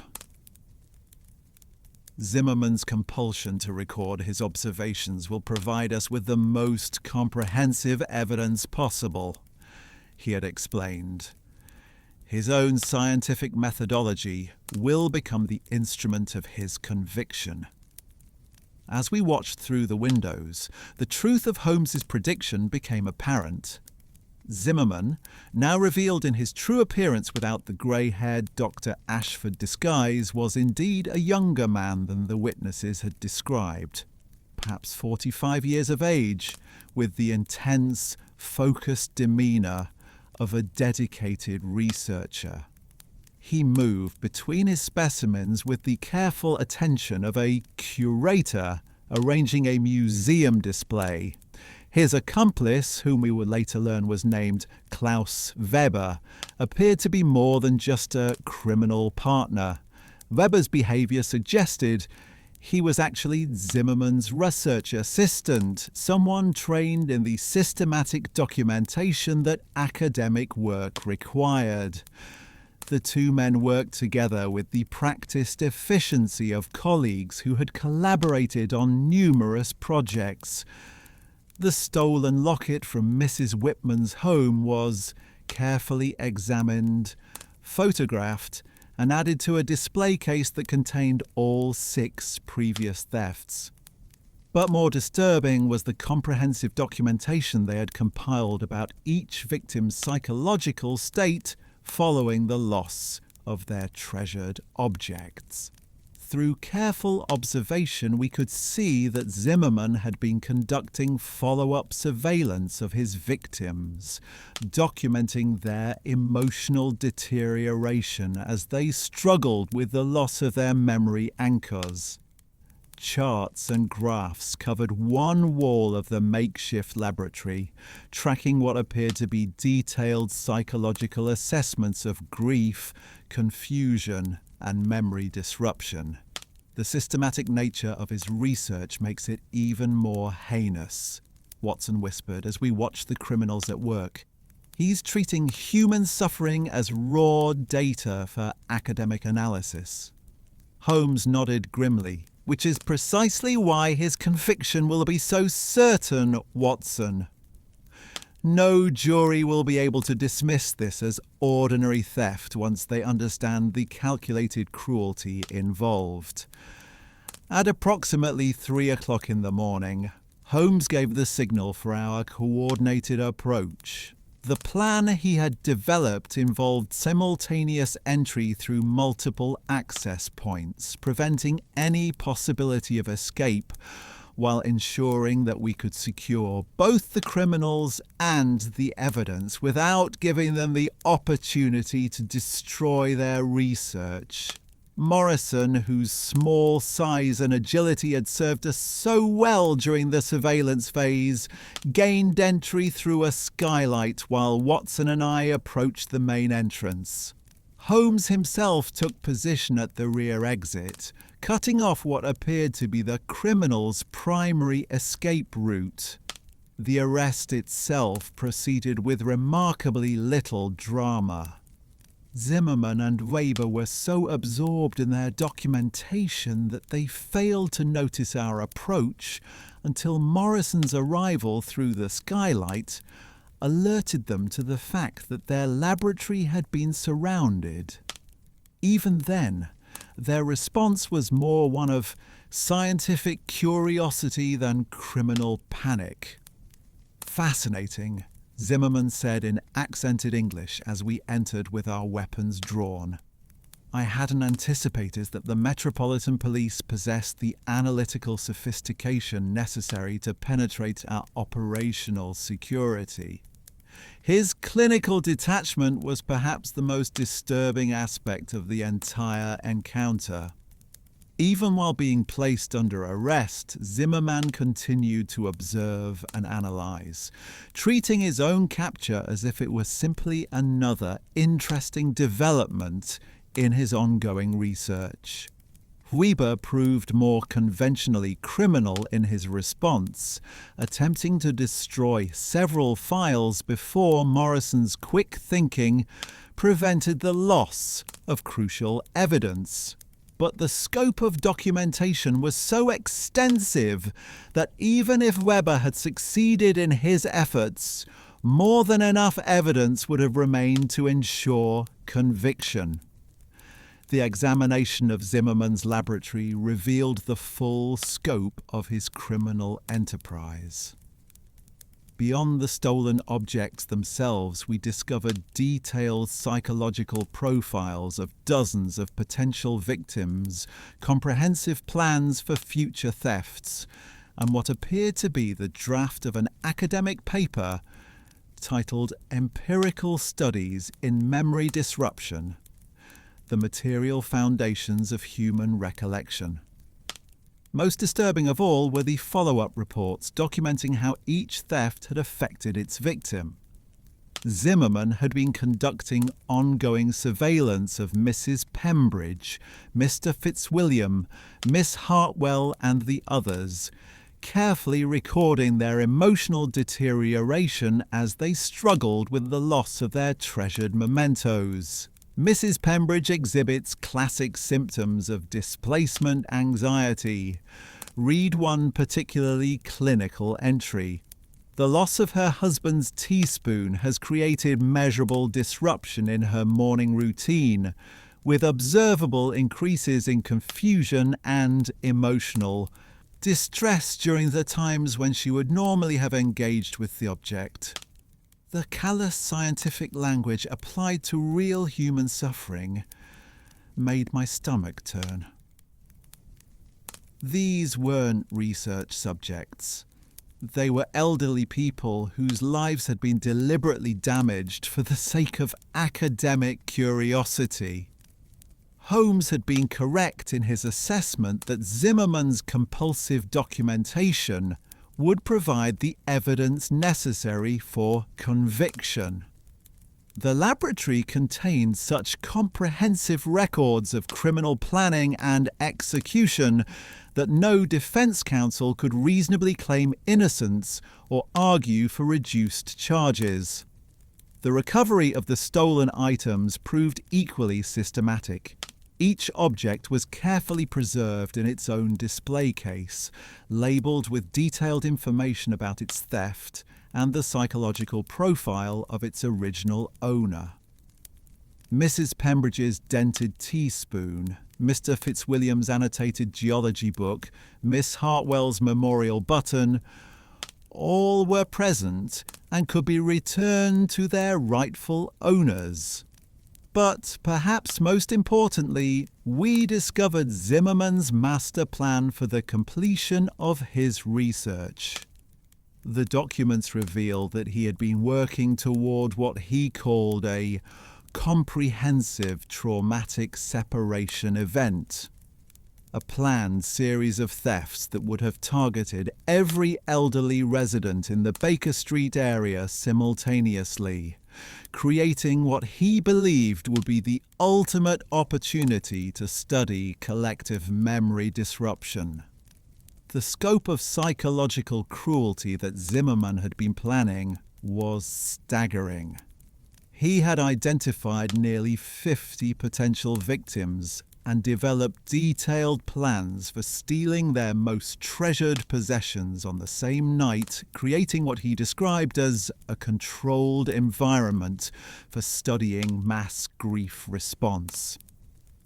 It would have been the largest deliberate infliction of psychological trauma in the history of London, Holmes observed as we examined the planning documents.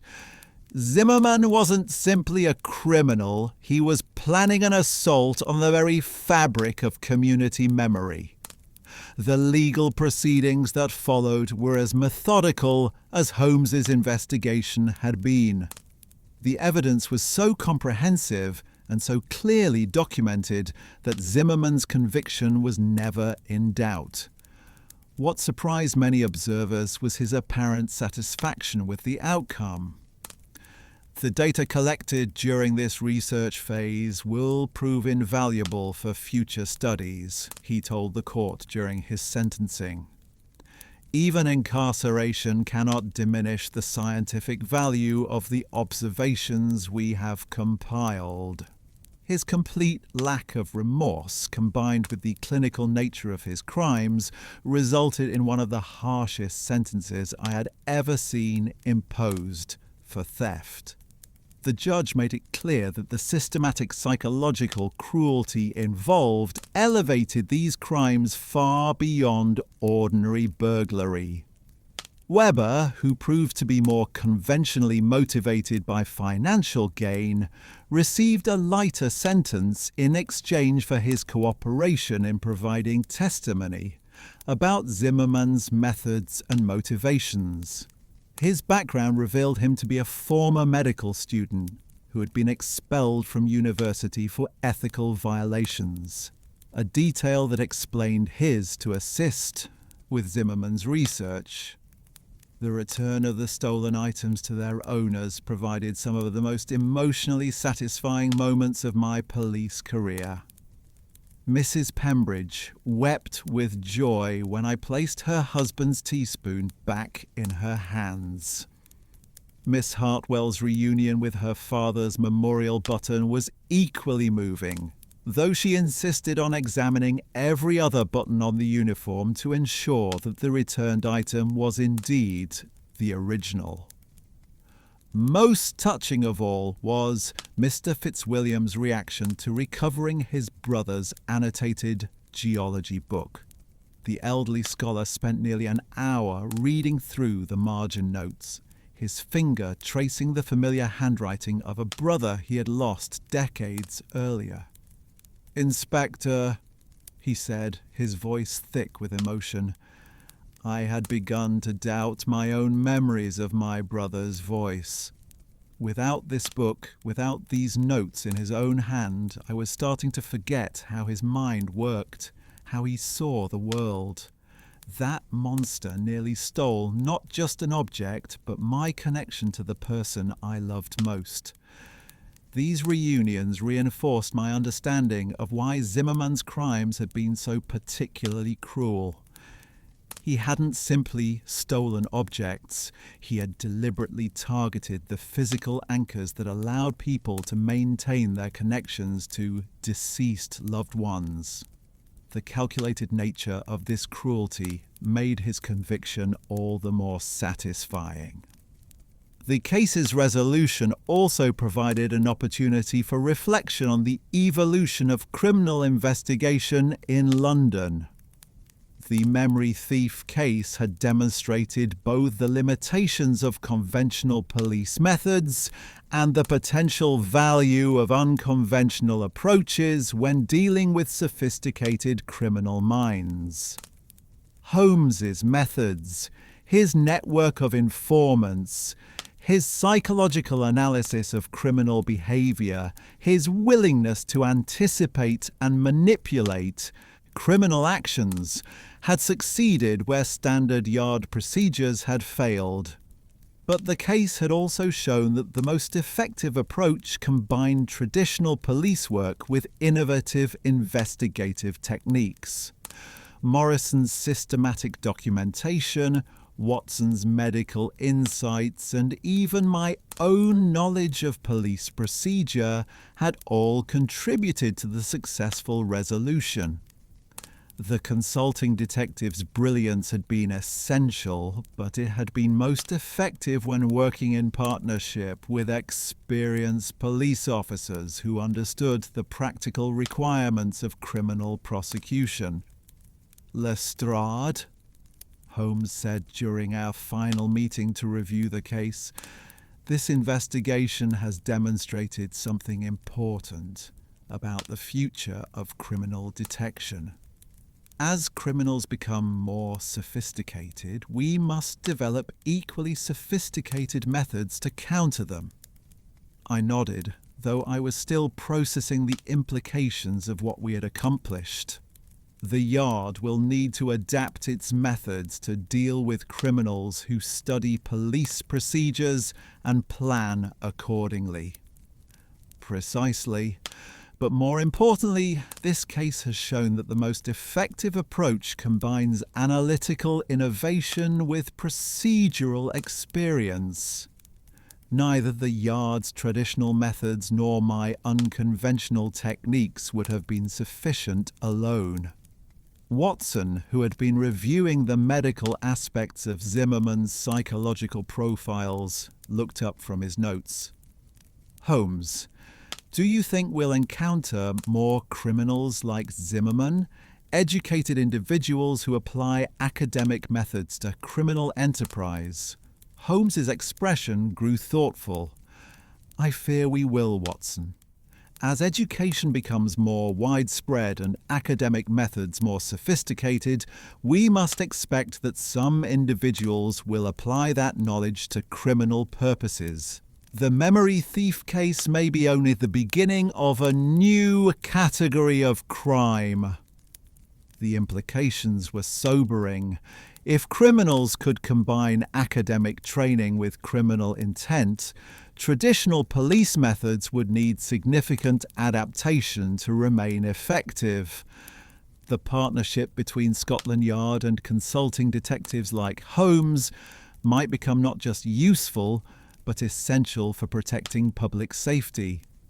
Morrison, who had been taking detailed notes throughout our review session, raised an important practical question. Inspector, how do we incorporate the lessons of this case into standard Yard procedure? Mr. Holmes's methods are effective, but they require resources and expertise that most investigations won't have available. It was an excellent point, and one that I had been considering since the case's resolution. Morrison, I think the most important lesson is the need for flexibility in our approach to investigation. Not every case will require Holmes's level of analytical sophistication, but we must be prepared to recognize when conventional methods are insufficient. Holmes smiled approvingly. Well said, Lestrade. The key is understanding that different types of crimes require different types of investigation. The memory thief case demanded psychological analysis and strategic manipulation because we were dealing with criminals who operated according to academic principles rather than ordinary criminal motivations. As our meeting concluded, and we prepared to return to our respective responsibilities, I found myself reflecting on how much my understanding of police work had evolved during the course of this investigation. The case had challenged my assumptions about criminal behaviour, forced me to question the limitations of traditional methods, and opened my eyes to possibilities I had never previously considered.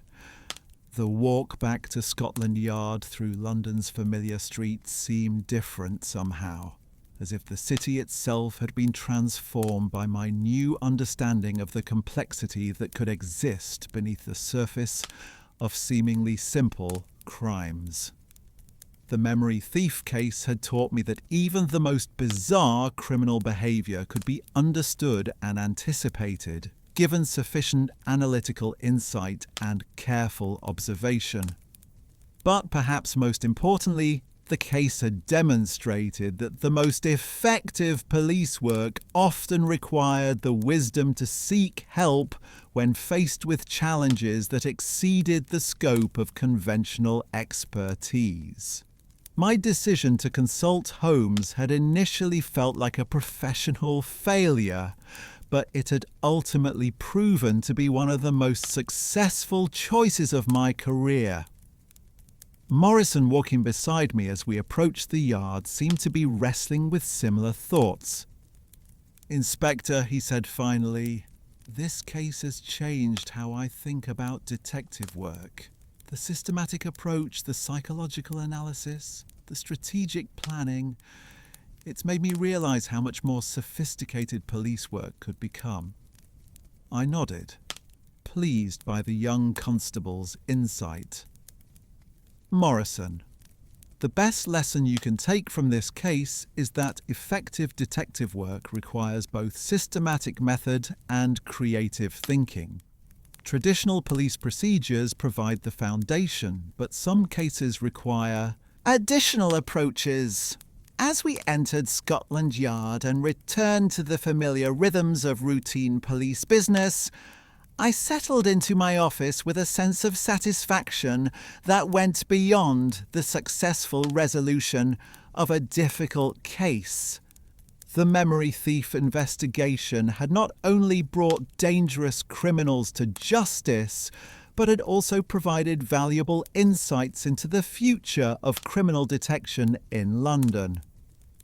The case files I completed that evening would become part of the official record, but they could never fully capture the complexity of what we had accomplished or the lessons we had learned. The memory thief case had been about more than solving crimes. It had been about evolving the very methods by which crimes could be solved. Years later, when colleagues at the Yard spoke of the case, they would often focus on Holmes's brilliant deductions or the dramatic nature of the final arrest. But for me, the most important aspect of the investigation was what it revealed about the need for adaptation and innovation in police work. The criminals we faced were becoming more sophisticated, their methods more complex, their motivations more diverse than traditional police training had anticipated. Meeting these challenges would require not just dedication and experience, but also the wisdom to recognize when conventional approaches needed to be supplemented with unconventional insights. The memory thief case had taught me that the most important quality a detective could possess was not brilliance or courage or even experience, but rather the humility to admit when a case exceeded his individual capabilities, and the wisdom to seek the help necessary to serve justice properly. As I locked my office that final evening and walked home through the gaslit streets of London, I reflected on the elderly victims who could now sleep peacefully with their treasured mementos restored. The criminal who would spend years contemplating the consequences of treating human suffering as research data, and the young constable who had learned that effective police work required both systematic method and creative adaptation. The Yard's reputation had been enhanced rather than diminished by our willingness to work with a consulting detective. And the citizens of London were safer because we had been flexible enough to match our methods to the sophistication of the criminals we pursued. The memory thief case was closed, but the lessons it had taught would continue to influence how I approached criminal investigation for the remainder of my career.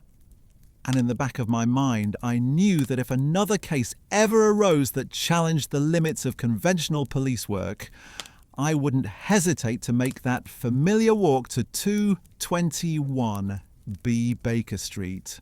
After all, justice was more important than professional pride, and protecting the citizens of London was worth whatever collaboration might be required to achieve that goal. The game, as Holmes would say, would continue, and thanks to what we had learned together, the Metropolitan Police would be better prepared for whatever complex challenges the criminal mind might devise,